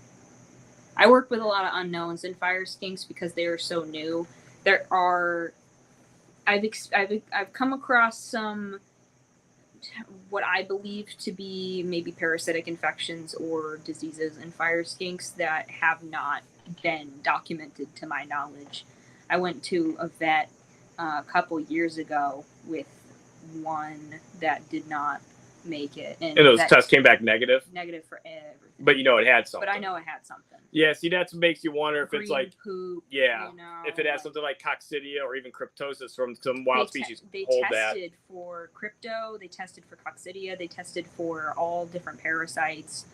It came back like it had high white blood cell count and stuff. I mean, its body's fighting something. So it was fighting something, but as for what, there's a lot of unknowns, and that's why I am so strict about my quarantine. None of my babies that I just produced will ever come into contact with my breeders from this, from like my main collection. Yeah. If they do, then they have to stay in the main collection. They can never actually go back to the main. And that's how you do foolproof quarantining. Because if you have animals you suspect have something and it can't be verified, and that's the thing too. That's the problem when you have animals that are like that, but they're asymptomatic and you don't know. But if you just start out with fresh babies in a whole new section, everything, separate, new utensils, different section, you know those babies are hatched out clean and safe. So, some people ask about, like, can they contract anything from the eggshell? It's very highly unlikely. I've actually observed and have had experience with probably close to 1,000 geckos hatched from like wild caught fat tails and certain leopard geckos that had cryptosis. None of those babies ever had it. Mm-hmm. What I do is just bury the eggs when the babies hatch, just remove them quickly. And the fluid that a lot of, or that all reptiles, when they lay eggs, there's a fluid that's on the exterior of them that dry up and, harden. Mm-hmm. And that layer a lot of times is like anti-parasitic and antibacterial. And that's what kind of protects the babies too. So that, layer can maybe even lock in cryptosis and make it hard for it to be spread to the individual. Mm-hmm. Because if, say, fat tail geckos, every egg had cryptosis on it and they hatched and they got it right away, they would never make it. They would all die. Yeah, absolutely. So if you swab test a regurg, yeah, we're talking about that. Would you consider that accurate test? The false negatives, I was talking about that in the last live. Because these swab tests are PCR, they're DNA, and you get a lot of false negatives. Mm-hmm. And the oocyst is that pass in a lot of the stools are very thick-shelled, spore of the Cryptosporidium, and that spore is very thick, and so it's not going to probably show up in the test, because it's like, how is it going to permeate the oocyst and even find the DNA, of the cryptosis in the oocyst form, in the spore. So they're looking for actual shed parasites. Mm-hmm. And then sometimes in the stool, they're not shedding off many crypto cells. But in a regurg, yeah, there's going to be a lot more crypto cells because cryptosis is very active in the stomachs of snakes. So yeah, that's like because somebody said their veterinarian was telling them that a crypto swab from a regurg is more accurate, and that would make sense because there's going to be more crypto cells on a regurg than there are in stool. Yeah, definitely. Oh man, if you've got a snake that's intimidated by larger feeders, just double up on the smaller ones. Yeah, small, more frequent meals too are easier for their digestive tract to break down. And then Moonstone asked about, have you ever come across hognose with smaller scales than normal? Actually. Yeah, I got some too. Cheese has some smaller scales. There's definitely scale variation in certain hognoses. It's just one of those weird things. Have you noticed a difference in localities as far as scale size goes? Scale size, well. Because we've got one that's an F1, that female that Brandon's actually breeding this year. Her scales are big and they're rougher. Yeah, and that's like a West Texas locale. Yeah. Okay. Yeah, I mean, I think with in captivity though, to selective line breeding, we inadvertently selectively line breed certain ones with different, probably like slight scale variations. I mean, the scales are pretty like coarse and keeled. Like you'd have to really take ones from like Montana and West Texas and compare them directly. There probably is some micro differences though. Yeah. It's not that you get a false negative. It's really more than oocysts haven't shed spores. Well, the spore is an oocyst because they don't shed. Yeah, they don't shed them all the time. Well, yeah, that's one like thing. The funny thing is, it's like I see so many false negatives though, and yeah, it could be a false negative because there's just no oocyst there. But I don't know how the DNA test is going to be picking up these oocysts when they're really thick wall shelled oocysts that's protecting the interior. So it's like, how is it going to get to the DNA of that? Because if it's showing up like really easily in the regurgitation, there isn't going to be any oocyst. Well, there shouldn't be any oocysts in it, or many. There should be like probably crypto cells, because the Cryptosporidium life cycle, they shed or they release two types of oocysts, thick-shelled oocysts that pass on through their stool, and then thin-shelled oocysts that re-rupture inside the animal to keep reinfecting the animal. Mm-hmm. But it's possible like I've seen even salmonella, they get false negatives on it. Yeah. And it's during because I've actually had salmonella and I was getting multiple false negatives, and I was actually had a really bad infection with it. Mm-hmm. So why that wasn't showing up in cultures, I have no idea. Oh yeah, her scales are really rough, and like Brandon's talking about his F1. Artemis. Her scales are really interesting. They're much different from our other ones, but yeah, I do think it's the inadvertent, just like polydromic. I don't think it's lab error, Susie. Just because it's like I've seen it happen so often. I've seen it commonly happen, and so like I've seen it happen so often with, actually with salmonella, and then with like cryptosis, which is two very different things. Mm-hmm. One's a single-celled organism parasite, and one's a bacteria. But why? The thing is, like, I don't really. It's not. I would like to know why. I don't understand completely why, but yeah, it's just that I do know there's a lot of false negatives. Mm-hmm. So that's why you gotta be careful. And that's why I gotta almost like anytime I have something new, that's why it stays in my quarantine forever, because I gotta kind of just expect that it's possibly sick. So, yeah. All right. And so I think we've answered most of these questions. Oh yeah. And yeah, so other things, Avery, are we like after this art? We got more. I guess we got other art projects after this and such. Yeah. We've got other ideas. You guys will see some cool ones. I want to do like a big bead. You want to do a beaded lizard? For like a. Yeah, actually, I do want to do a beaded lizard. For like one of the horizontal ones. Maybe. Yeah, horizontal beaded lizard would be very cool. Like one like a rainbow style, like king hog. That'd be cool. That'd look very, very nice. That'd look very cool. Something like that. You guys are seeing the groundwork here for a possible idea.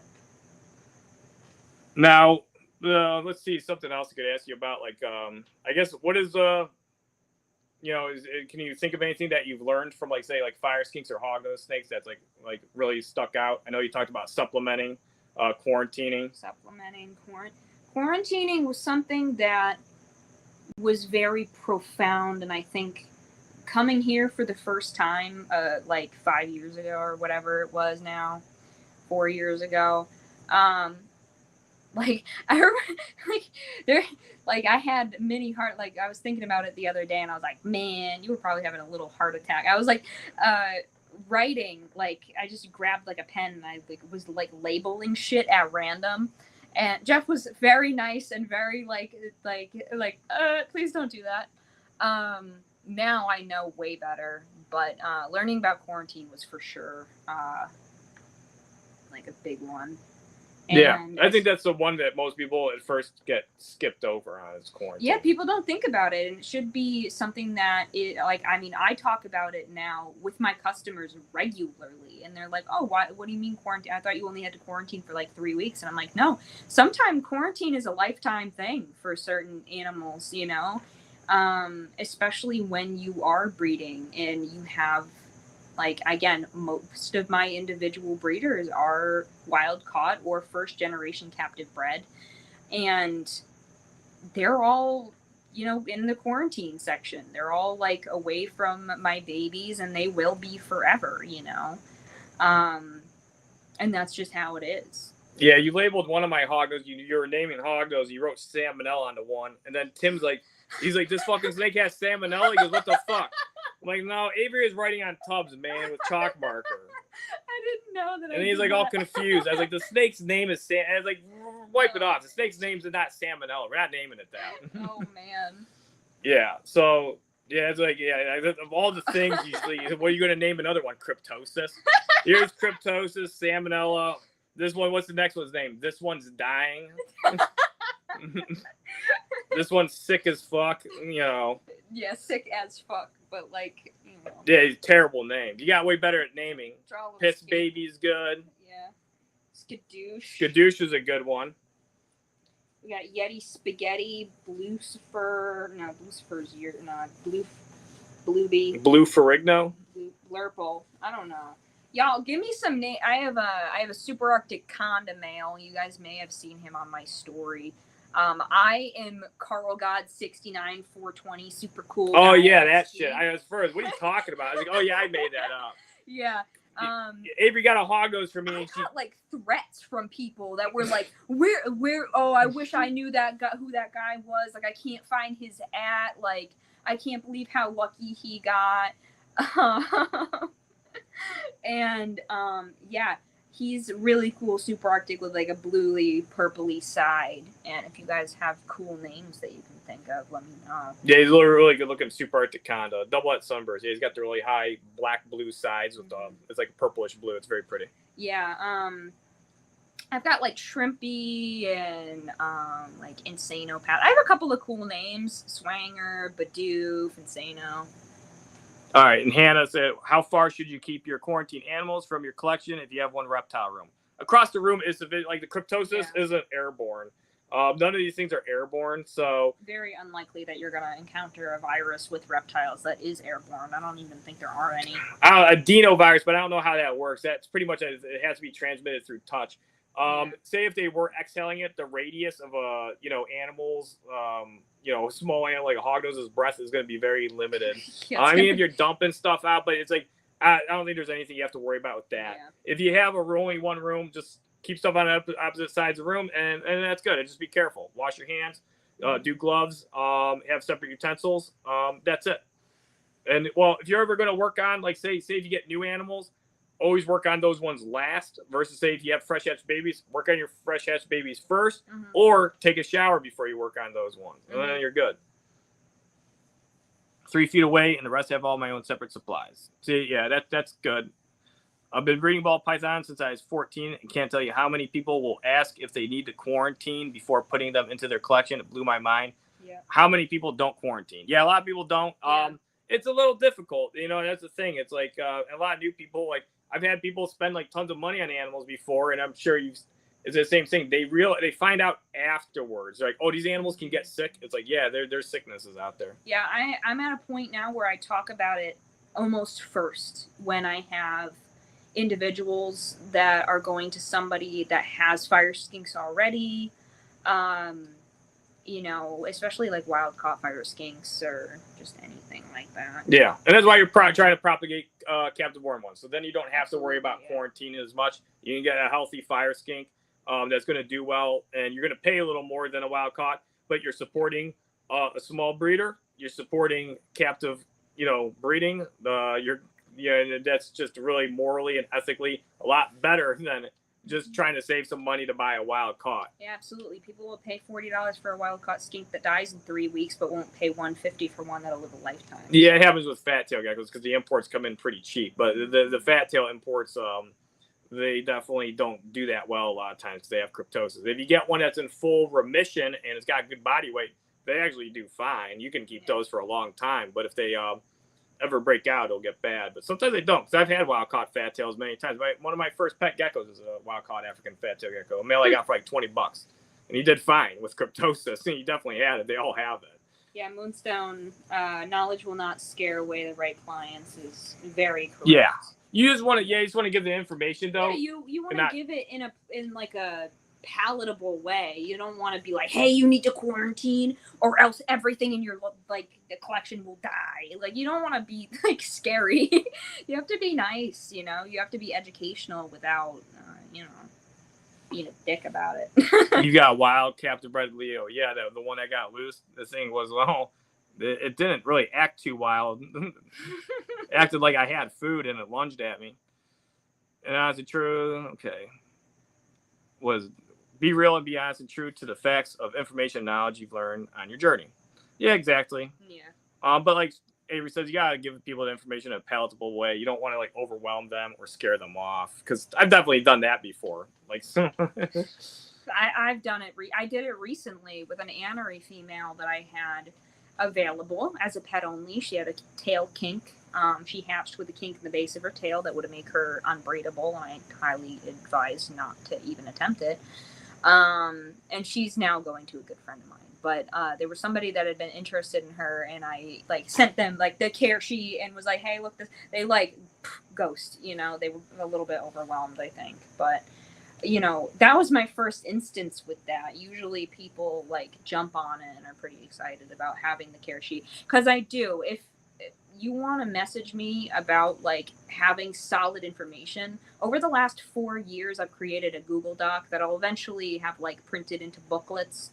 That is a in-depth care guide. It's got diet information, percentages of proteins and feeders, breeding information, captive information, how to keep them in tubs, rack systems, you know, regular enclosures, the variation of like cohabitation, anything you can possibly. Every common question I've ever been asked is in that care sheet, and you can like. That's good that you have that. I didn't know about that. You can DM me and I'll send it to you. I'm glad you brought that up. It's an open document, and I'm more than happy to send it to anyone that inquires about it because it's information that's not readily available. So.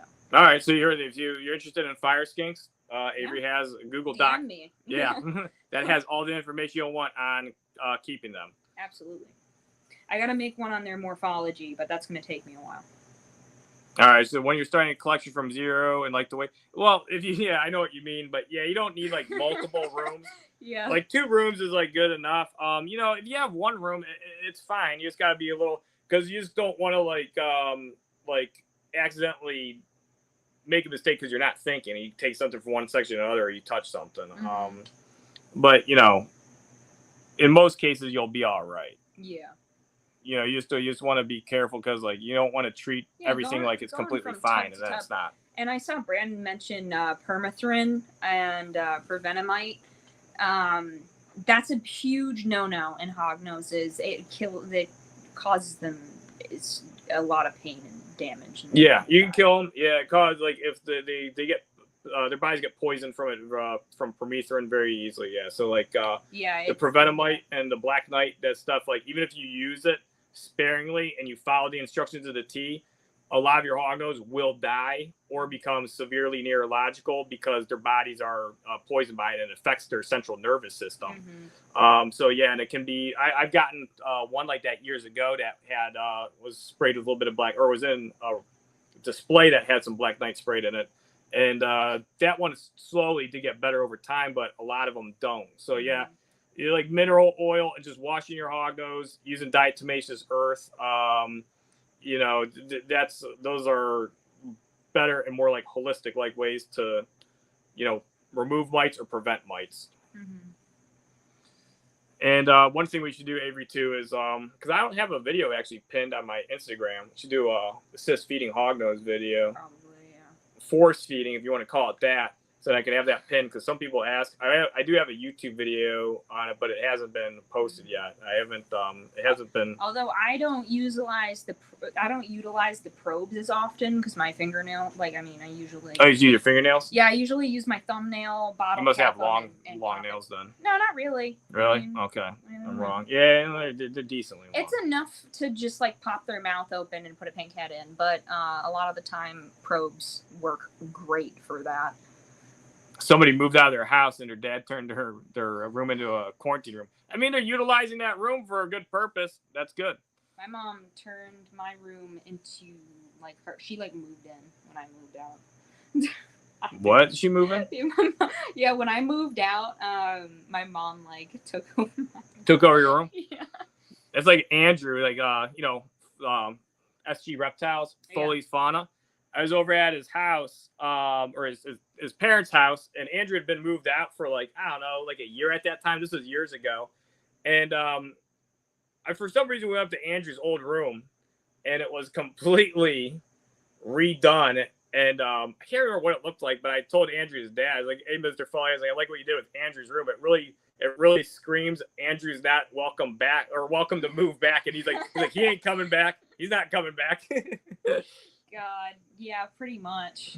Like my room got like repainted, like things were like ripped down, like, which is fine, you know. And now my office, I gotta do another little office tour. My office is very woodsy. I've shown Jeff. Oh yeah, your office is beautiful. It's decorated, and it's got a little art studio in there. Yeah, I've got like a little mini art studio. I've got my rack systems lined up. The ceiling, like, it's a like sage green. It's got like flowers and live plants and stuff all over the place. Yeah, and that's an important part about a reptile room, is having that ambiance that you want to be in your room. Yeah, I spend like a lot of my time out there because that's where I work a lot, you know. That's where I do my art. It's where I take care of my animals. It's my little happy place. Yeah, so you wanted the animals to be clean, healthy, smell good, look nice. That's why I like having Avery's art over here. It's something really, cool to look at. Yeah, add some life to the bare white walls in here. Yeah. Brandon's Hognose room looks like yours, but like opposite colors, white trim, blue walls. Oh yeah? Yeah. That's cool. Well, that's another thing about the reptile art. It's like, if you want to decorate your room and make it like a little nicer area just to be existing and hanging out, Brandon get some more art. I stole his cardboard box room. What? Brandon used to use it as like a storage room for like his extra cardboard boxes, and I took it and I threw the boxes out. He said I used to put so many empty Amazon boxes in there. Yeah, I know. What did he have so many Amazon boxes for? I don't know. Just because he wanted them. Because he liked to make box forts. Oh, okay. Well, it's good for your cats. That's why No, this was before I was there. You just had box forts. Oh, yeah. Brandon well, just I must mean, have really liked you to make could have kept them for the cat, though, when you moved in. Why would I Brandon doesn't. No. I moved in. I was like, these gotta go. If you have a bunch of boxes for a cat, will it utilize every box, do you think? No, my cat picks the smallest shoe box. They prefer the certain boxes in Iris certain sizes. Is 15 pounds of large. She just goes over to whatever small box she can find, sits in it, and it just like poofs out. What kind of hides do you use for your cats then, like boxes and stuff? Do you have hides? Do you have tree? Tim told me to get a tree fort for Caddy. My cats have a tree fort in my office. Do they use it a lot? All the time. I don't think Caddy is going to use it a bit that much. They don't really. Like. My cat likes her cubby. We made Iris a little cubby under the TV, and she likes to sit in there. They like to have like an enclosed hide with like an open view or like a tie. That's a cat. I have that upside down Costco box. Yeah, she likes the upside down. That's her Costco. favorite thing. Yeah, they just like the. It looks like a little garbage hole, and she loves it. That's what they don't need much, because we had this. My mom seen this decked out like multi-box, like tower thing for cats.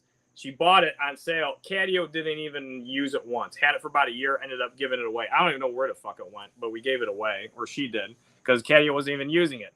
Then an upside down Costco box with a bunch of trash in it. She's got all kinds. There's like a smashed water bottle in there, a few cat toys, a plastic bag she really likes laying on, and she loves going in there. That's her favorite place. I call it the gremlin hole because it's like a little gremlin. It's a fucking junky box with a bunch of crap in it. Cats and hognoses are the same thing. I give my hognoses like a nice piece of cork, and they'll be like, whatever. I give them like a freaking paper towel tube, and it's their favorite thing. Hognose paper towel tubes are really good for hognose snakes. Oh yeah, so, if you got extra paper towel tubes, they work great for like hognose hides. Yeah, that's the one thing that's funny, because like 15, 20 years ago, most hides you see for reptiles were like box or like oval or like circle shaped. But actually, a lot of reptiles like to utilize burrows. So like things like the Rhacodactylus people, and a lot of people with arboreal animals would use cork bark and like tubes and stuff like that. But now you see it being incorporated more with animals. And I use paper towel tubes even for my milk snakes. Even the milk snakes like it. But yeah, hognose snakes love tubes. Paper towel tubes are great. It's a great way to recycle and, you know, get some use out of a paper towel tube instead of just pitching it. Yeah, I need to buy some little like cork tubes. And that like, yeah, like there's. We like, talked about those cork tubes. Yeah. Yeah, you could get cork tubes for your hognose snakes. So yeah, since they utilize abandoned rodent burrows in the wild, they really like things that, you know, resemble, you know, burrow entrances and just like circular tunnels. What do you think of the reptile links people feed their hogs? Been seeing people feed them more here lately. Yeah, they're not like I've heard mostly good things. I mean, one person did have the. It was actually Mina. She fed her one hognose. Mina's passed away. She's really, you know, she's a newer person in the hognose community. She's, you know, very missed. But she had this really cute snow hognose, and she takes really good care of her animals. She fed the one a Reptilink. And then the hognose immediately got gastrointestinal distress very quickly after and actually quickly passed away, which sounds like a severe bacterial infection. And hognose are sensitive to salmonella. I did have one issue with getting salmonella in feeders and then the hognose getting it. See, a lot of people think reptiles can just eat salmonella and be okay with it. Mm-hmm. There's like hundreds of species of salmonella. So it's like, it's kind of hard to make that blanket statement that like salmonella is fine when there's so many different species. You don't know if certain species could affect your animal. Yeah, there's such an assumption. One of the most common things that I heard when I first got my very first skink tofu was, you're going to get salmonella from him and all this other stuff. And it's like, you know, he's more likely to be harmed by salmonella than I am. Yeah, and then Brandon actually pointed out, I forgot, glove boxes. Yeah, empty glove boxes. They make really good oh, that's hides true. too. Yeah, we have a Honduran that loved his glove box, Bandit. Yeah, Bandit loved his glove box. That's why all my empty glove box I usually use them on like my Honduran milks. Yeah, the Hondurans really like the glove box. Some of my hognose too. I had some of my hognose that were breeding in my quarantine section, and I gave them glove boxes. I tear up one apart. A lot of them try, you know, they'll copulate inside the glove box sometimes. Don't give hognose chicken hearts. You know, people do, and they don't have any issues. I definitely would be a little concerned. I'd probably cook them. Exactly, you could cook them. That's like I got crawfish bait to try with scenting, and it's made with crayfish and like chicken blood, and I cooked it first before using it to scent because I seen fat tail geckos get salmonella once, and it kills them. They do not do well with salmonella. I feel like certain species can get like, you know, varanids, and I've seen a lot of people like feed like, you know, cobras and even pythons like raw chicken, and they seem to be completely fine with it. But yeah, hognose snakes, I've seen issues with salmonella, and I've seen it in leopard and fat tail geckos too. So yeah, it's definitely something to be cautious of. What did Mina's snake have? Is it impossible to say? Was it salmonella? But I mean, that's one thing with Reptilinks. It's a lot of raw material, and while like a lot of varanids is probably okay with it, I'd be a little concerned. Mm-hmm. Yeah, cork. I like cork. It's bacteria resistant and it's mold resistant. So you can just like spray it with peroxide. What I like to do is cork has like inner bark on the inside, and if you take like a wire brush or like a rough like toothbrush and just like scrape it out and then spray it with some peroxide, rinse it with hot water, let it dry out, and then you're golden. Yeah, you could always rebake it a bit too. Yeah, I guess. You can rebake it. You can reuse it. I'd never throw out cork, you know. And then as it if it like starts to degrade, break it up and put it in a bioactive enclosure, you know. Like my I keep I have magic potion isopods. Oh, that's another thing. If anybody's interested in magic potions. Oh, you're doing isopods now too, like colonies? Yeah, just like little ones. I have clowns, I have magic potions. What does a magic potion look like? Oh my god, they're so cool. Are you kidding me? No. Have you never seen my magic potions? I probably did. Are they the orange ones? No. They got a lot of orange on them? No. Are they orange at all? No. Okay. I don't know what the hell they look like then. I'm trying to find... I think it took a video of one of them. There's a cricket on the floor. Yeah, that's one thing with the paper towel tubes. That's one thing that's nice. You can pitch them, and like, yeah, the cork tubes. If one took a big old shit in it, it's gonna you just throw it out. Yeah. Yeah. It's gonna be a little harder to clean the cork tube. Yeah, cork tubes. I mean, they're not hard to clean that bad though. What if you had like 50 of them and hognose shit in every single one? Then what are you doing? What are you doing? I'm spraying him out. I guess it'd be convenient that you have to do them all at once. Yeah. Can we see your biggest female? No. She's way over there. I could show you a pretty good sized female, I guess. I still have a lot of her in cool down though. That's the problem. Maybe in another live, I could pull out some I do have I don't really have any really massive females. My biggest female is 500 grams. Yeah.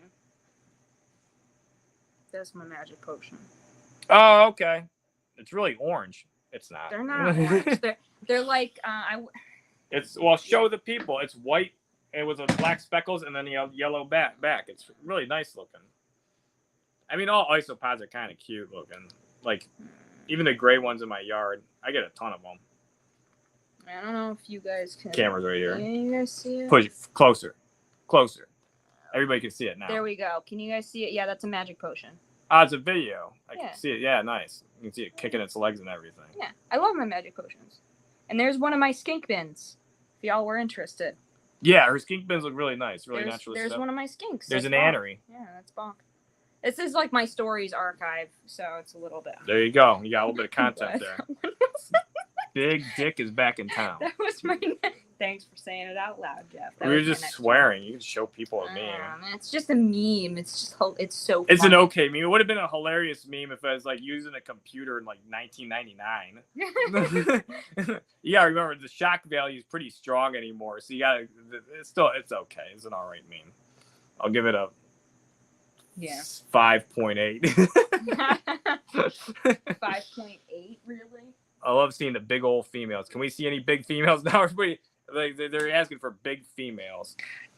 How big do the skinks get?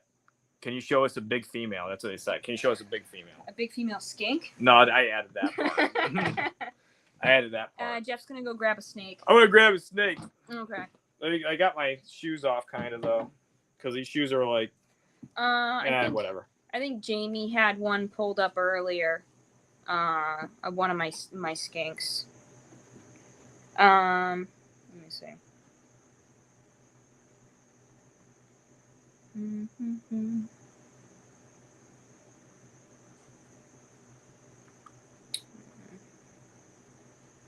Here's a real. That's an adult male.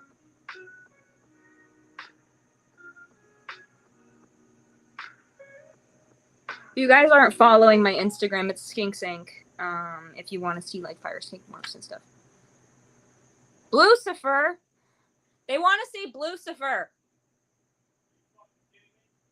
No.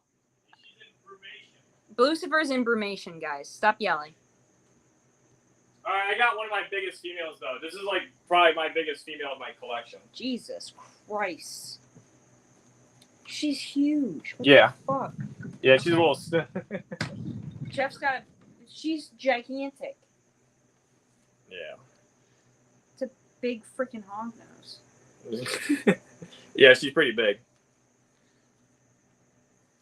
So this female, when she's gravid and up to full, max capacity, she's 500 grams. But Avery could probably confirm seeing it. She's got a nice, you can see she actually just recently ate. But she's got a pretty streamlined build. She almost looks thin, but just because she's so long. She's just really long. She's very fucking long. She's just a big freaking hognose. Yeah, she's she's 30, probably 34 inches. Yeah, I was going to say she's 34, 36 inches. Yeah, she's close to 3 foot. Yeah. She's definitely not 3 foot, but She might be. she's close. I bet she's 34 inches. I bet she's 33, 34 inches. But I've slowed her way down, and so she's got good muscle tone. She is a little streamlined. She needs a little more weight. And then I'll probably pair her.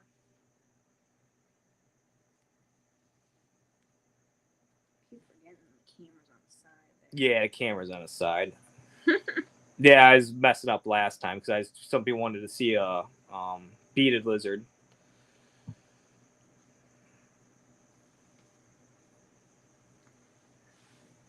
Yeah, so that's a huge female. Max is asking if I picked a hog to take home yet. Yeah, you already got. Yeah, you found some more. I've definitely found more that I'm bringing home, for sure. Let me see if I've missed anything. Lucifer. Yeah, Lucifer is gonna have to wait. She's like in like dead cooldown, and those racks in the cooldown room are kind of stacked, so I don't really want to mess with them.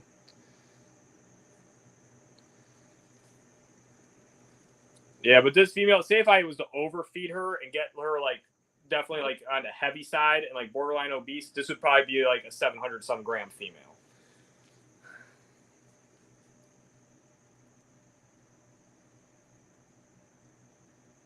Yeah, she's just a big freaking hognose. Yeah. So and that's the thing too. The funny thing is, this female was a really aggressive feeder for the longest time, and she's still actually a very strong feeder. If you give her a mouse, you know, she'll slam it. But she used to be one of those females where you'd have to watch your hands around her. And a lot of my big females that are like that, once they get older and more mature, they really relax and they kind of snap out of that because she doesn't ever try to do that really with me anymore at all. She does have a really nice head. Yeah, she's got pretty good head structure, and that's from this is one of my best lines of Purple Line Extreme Red. And so, you know, these ones can be notorious because it's a selectively line-bred albino to have bug eyes and short faces. But you can see she's got, like, pretty dang good head structure. You know, she's not perfect, but it's pretty good. It's actually pretty close to a wild heterodon. I just try to hold her in one hand. Try to hold her in one hand? Yeah, I can, but... And like, wrap her around, maybe. She's a big snake, guys. Like, I don't know if she... Yeah, she might try to eat me. There you go. Trying to eat you. I see she snapped out of it. And yeah, there she goes. Jeff, stop letting her envenomate you. No, she's just kind of bulldogging right now. Right now she's not really chewing, so I'm not really getting much. I'm not really getting any venom yet. Because she's like now she's chewing. Okay, now she's going chewing. to. You should probably pull her off.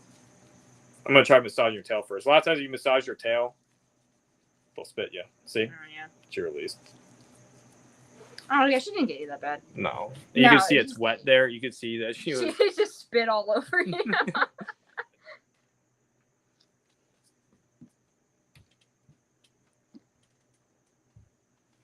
No, yeah, there's no way. She's so huge.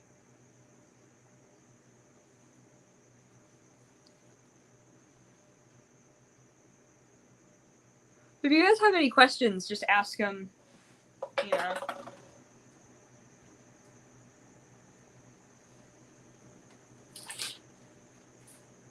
All right. What were we? Aside from Lucifer, was there any other ones that we were supposed to pull out? Should show them my mail. Although I think Tim just fed him. Maybe. Your mail? You want to see that one? Yeah. Do you guys want to see my mail? It was a morph of the one you posted with the highlighter stripe down its back. A cool one? Oh, that's a color blast. Yeah, it's a cool one. That's what it is. All right, let me get the. I'll get Avery's snake. I should probably put gloves on. Huh? I'm gonna wash my hands and be right back. If you just want to wash your hands really good, just wash your wrists and hands. You don't have to put on gloves. So. If you want to, you can. Either way, it's fine.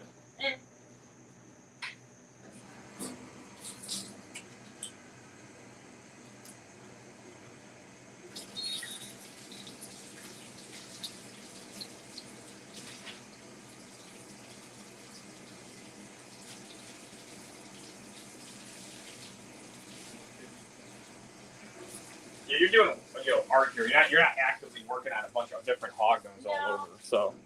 Not like I'm not really touching anything. Yeah, exactly. If you were actively working on a bunch of stuff, I'd have you get in the habit of just doing it. But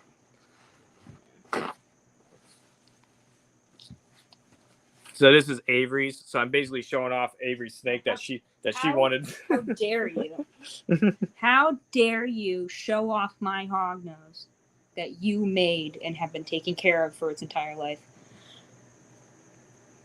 Okay, but you can see those high black purple sides. On the camera, it's showing up more as like kind of like a charcoal black, but in person, you can see there's like a lot of bluish. He's going in a shed.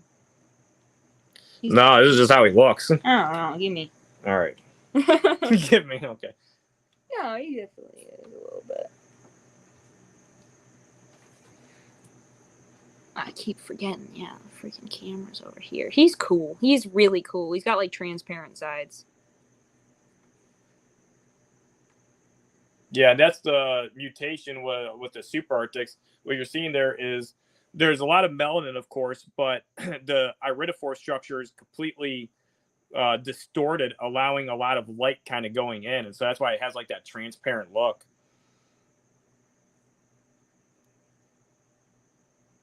He's really neat. Yeah, this is the one that I got threats over. Yeah.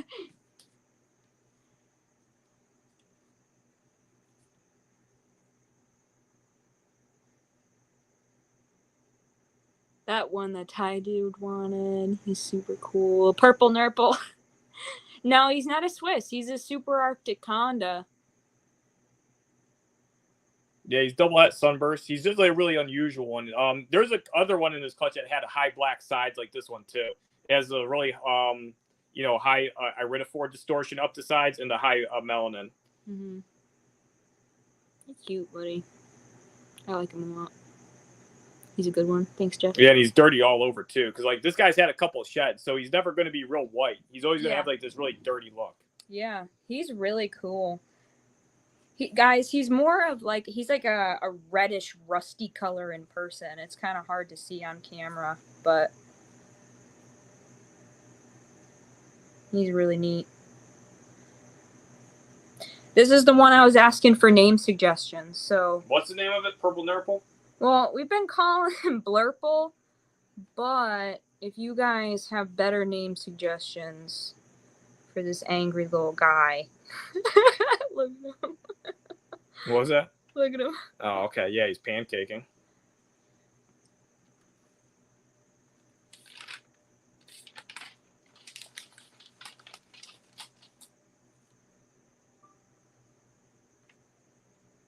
Yeah, but I can get a Swiss chocolate out, and I can show a Swiss chocolate next to this one, actually. Oh, yeah, go for it. Jeff's going to grab a Swiss.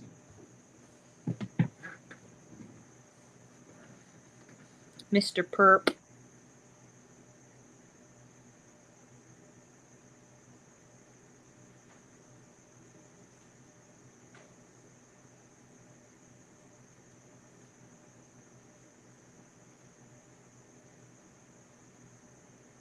This is easily one of like my favorite snakes ever, by the way.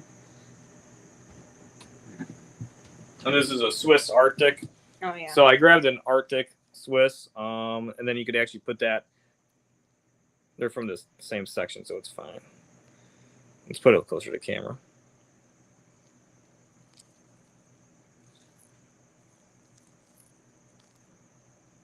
There we go. Oh, thanks, Hannah. Joe Dirt, that's actually a pretty good name, Alvaro. I already have I have a Joe and I have a Dirt, as far as my skinks go. I have a skink named Joe and I have a skink named Dirt.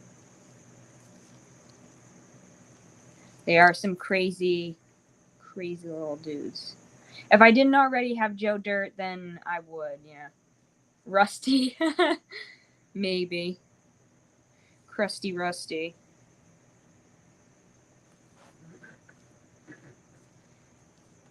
All right, let's put them next to each other. See them side by side. Yeah. Just gonna show you. I don't know if I like this Apple video. Yeah, the camera's a little wacky. Yeah, the wacky. camera's like not that great. You also got a smudge right across your camera, John. Do I really? Yeah. Do you have some peroxide or alcohol? Let's take some paper towels here. Yeah. Let me see. Hold on. Let me get this little. I don't know where the fuck that one's from. Good. I don't think it's gonna help much. Here, hold on. Off to do some. I don't think it's gonna help much. Oh God. It looks a little better. Hold on. That's like way better. What the heck? This is way better. Jeff, Shit! yeah. It was like that the whole Yeah, time. it was like that the whole time, Jeff. Well, I'm barely like even using this thing. Why would there be a smudge on my I don't know. screen? There was like a fingerprint across your camera. That's stupid. Yeah. That's way it's it. We got to redo the whole podcast now. I know, we'll start guys. over. We're restarting the podcast. Oh, Smudge. Oh, that is a cute name. Okay, I think Brandon would win. Smudge is actually a really cute name. Yeah, he is smudged. He's smudged up. Let me see my smudge. Oh, man. Yeah, now you guys can see him in his full glory. Look at this.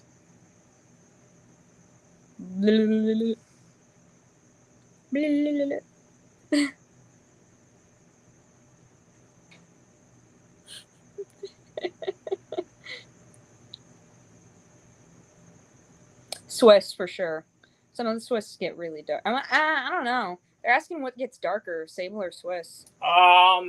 Well, certain Swiss are. Why does he only puff up when you walk in the room? Maybe it's the red shirt. He's not that puffed up now. No, he was when you walked because I'm over. approaching him very quickly. I'm like an object that's probably like 1,000, 10,000 times his size is coming at him really quickly.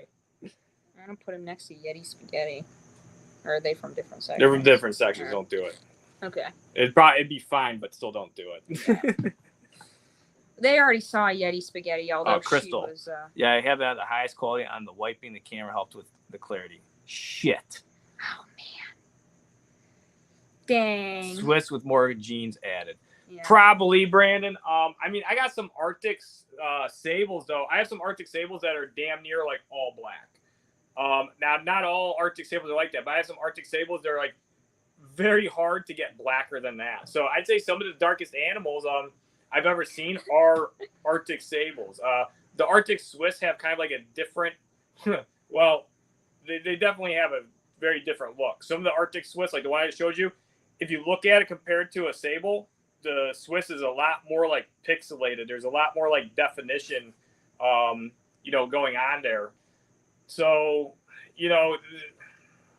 I'd imagine once we see more Swiss combos, like say like a super conda, like Arctic, Xanthic Swiss, something like that, some crazy combo. Yeah, it's probably going to be like ultra black. Because I've seen some Xanthic conda, Xanthic conda Swiss and Xanthic Swiss, and some of those are pretty dark. So if you get Arctic, accompanied in there, and then say if it's a super conda, yeah, this thing's probably going to be like solid pitch black. But yeah, either sable or Swiss, you can use them to make, of course, like close to all black animals. How often do you feed your gravid females? Gravid females, like every 4 or 5 days. You can feed when you're breeding your females, you can feed them pretty much as you want, almost, as long as you're not like, feeding them to the point where they're going to regurgitate, of course.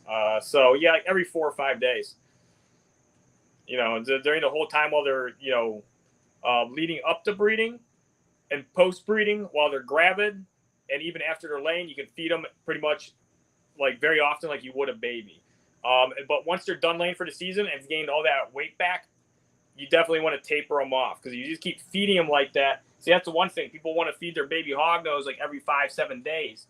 And then they want to feed their adults the same. And it's like, well, that doesn't make sense, because we all know that reptiles' metabolism is greatly slowed down once they reach adulthood. And in captivity, we're feeding them a lot more frequently than they eat in the wild. And what we're feeding them in captivity, these mice, a lot of times we're feeding them is like a really rich diet. So, if you keep hitting them like that, you're going to get these oversized animals. And there's really no species of reptile that does well with like obesity. Certain ones, like, handle it pretty well. Like I'd say ball pythons, for what I've seen, like, they're really good at, storing fat, even like leopard and fat tail geckos, like, well, I'd say leopard geckos more, because they have a lot of capacity to store fat, because naturally in the wild, they have to take on a lot of extra fat.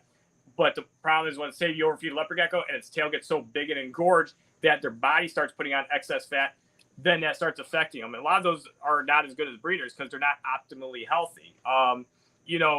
If you want to look at a healthy, Western hognose snake, go to iNaturalist.com and look at some like female hognose that are found in the wild, and look at the ones that are a little more robust. You want yours to kind of look like that, maybe a little extra weight, and that's pretty good. You want to keep things like a little bit in line with nature. That's why these smaller female hognose actually have less problems breeding and are more fertile. And I've even seen it and I've heard it with red-tailed boa breeders. Boas. A lot of people, if you speed raise them on these like really unnatural, fatty, like, high nutrient diets of just like, rats, they're not going to do as well. But if you slow grow your boas, especially once they get adults, they have a slower metabolism. In the wild, they're not eating that frequently.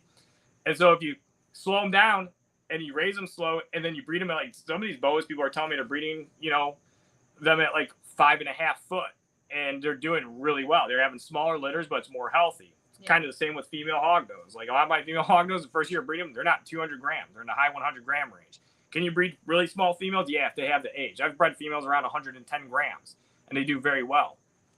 You're seeing more problems with the bigger females. And the one part of it is because they're producing unnaturally large clutches that their bodies are really designed to produce. And you're saying, well, their bodies are naturally doing it, but they're doing it like sometimes their first season, and they're these sizes that would take them like 8 years to achieve in the wild, or 10 years, if even at all. So, Jeff, how often do you feed your baby hognose snakes? You can feed your baby hognose pretty much almost as much as you want, every 4, 5, 6, 7 days. Yeah. So, I know I feed my babies every 4 days, every 5 days. Depends on the individual. Yeah, so that's like... My littler ones will eat every 4. Yeah, so when you have like a small hognose and you want to get some size on it and everything, you can feed it like, fairly frequently. But yeah, once they start, getting a little like bigger, like sub-adult size, you want to like slow them down. Mm-hmm. At what age do you stop feeding the baby hognose as a baby? Yeah, like once they get to like sub-adult size. Yeah, it depends on the size. I mean, once you're sizing up feeders, once you're like, large pinks or small fuzzies, then you can slow it down more than likely. Do you do that with your fire skinks too? Yeah. Once they reach a certain roach size, like once they reach like 3/4 inches, you slow them down. Yeah. Because the thing is, like, if you keep feeding the fire skinks, they'll get fat. So fire skinks are very sensitive to being obese. They will die if they're overweight. That's something that I've noticed consistently is they have more health issues when they're overweight. The only hypo in existence died due to obesity. And so once your fire skink, like they max out at like 100 grams. Once they're like 100 grams, they're a good size. Pay attention to like body structure. You want them to have a tail that's no larger than the width of like the space between their hips, You don't, unless you've got like a breeder female, you don't want them to be crazy obese. They carry their weight in their tail just like leopard geckos do. You don't want them to have big fat tails on them. You don't want them to be 150 grams. There's one person I know that like will boast about having these huge fire skinks. They're like 150 plus grams and they're dropping dead left and right. And it's because they're morbidly obese. You showed me some of those skinks. Their tails look gigantic. Yeah, they're like huge. They're like this big around. They're huge. They don't need to be that big. My adults eat like once a week, maybe, My breeders during breeding season, my females eat pretty often though. They'll eat every like 4 days. All right, Raquel asks, typically how long after confirmed locks are the first eggs laid? I think that's more a question that they probably were directed at me, but you can answer that if you want. If you're talking about fire skinks, it's anywhere from 30 to 50 days.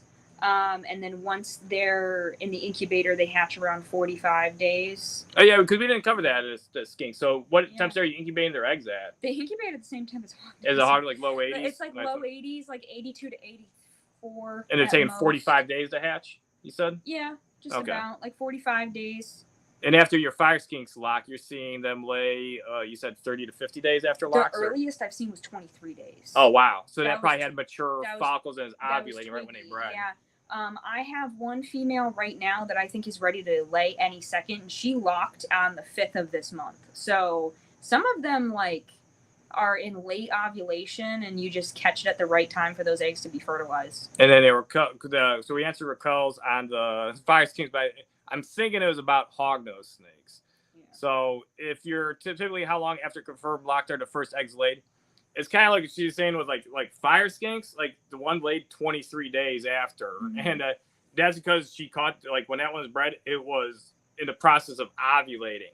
But, then she's saying other ones are taking longer. It's because, well, they're bred, they're retaining the sperm, they're growing egg follicles, then they're ovulating later. It's the same with hognose snakes. The longest I had was 52 days. That's long. I've had hognose like lock and then lay like, I've had ones lay like 60, 70, 80 days later. Damn, yeah. Yeah, but it's because they didn't have egg follicles for many weeks, like The 5-6 breeding weeks. triggered the egg follicle.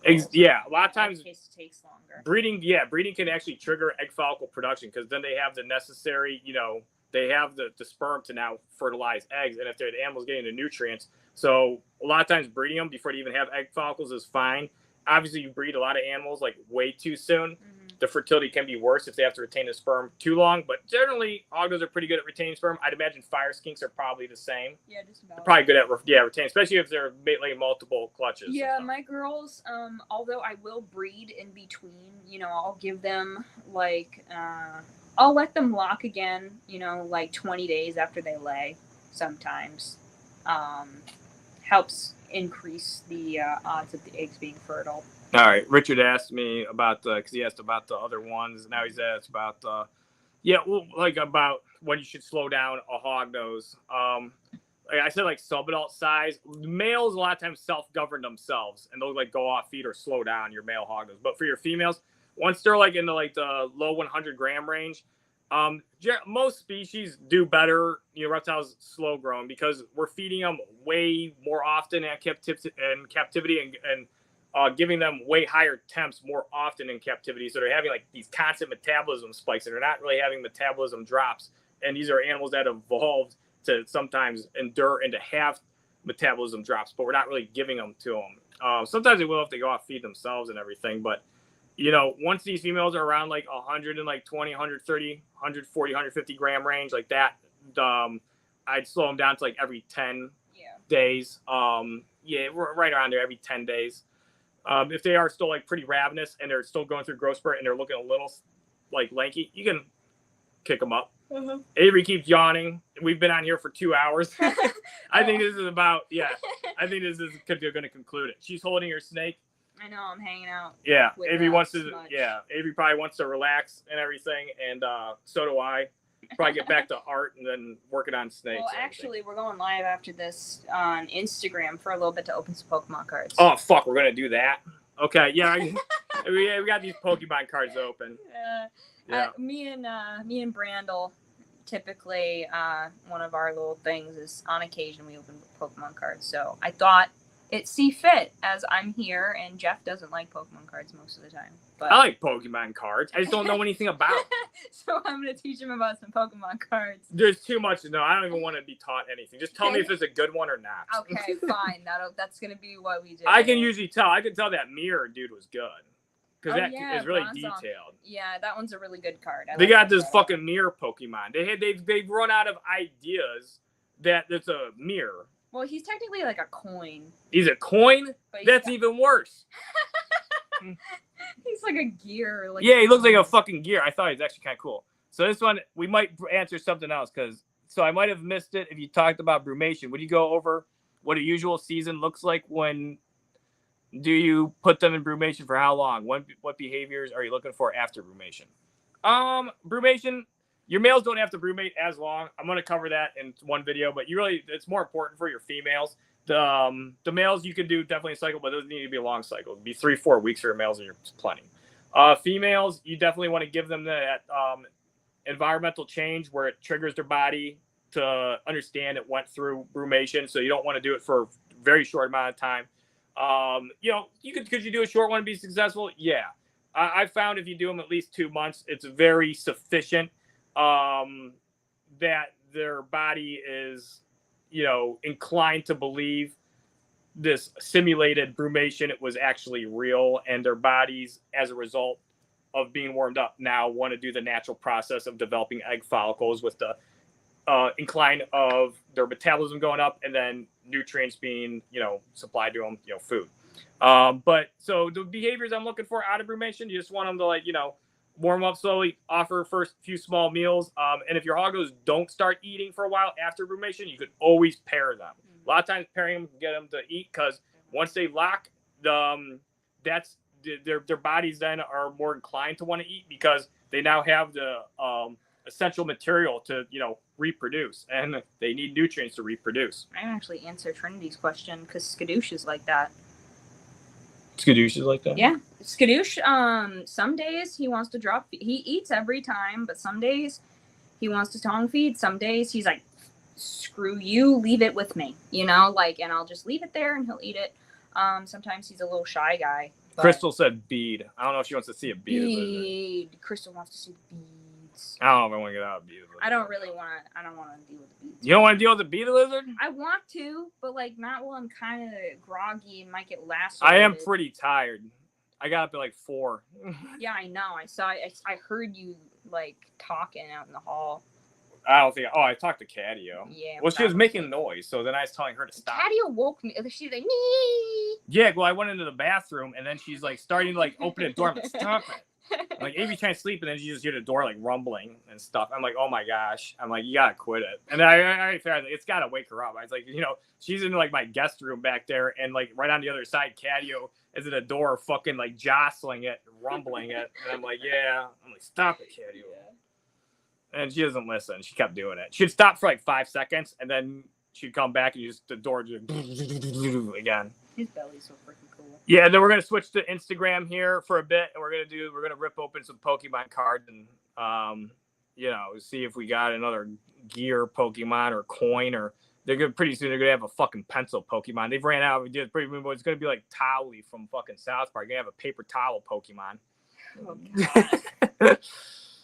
My male won't eat out of rumination. He paired and still didn't eat, and then went into shed. He might eat after shed though. Yeah, right. Yeah, okay. You just said that. So Susie said so.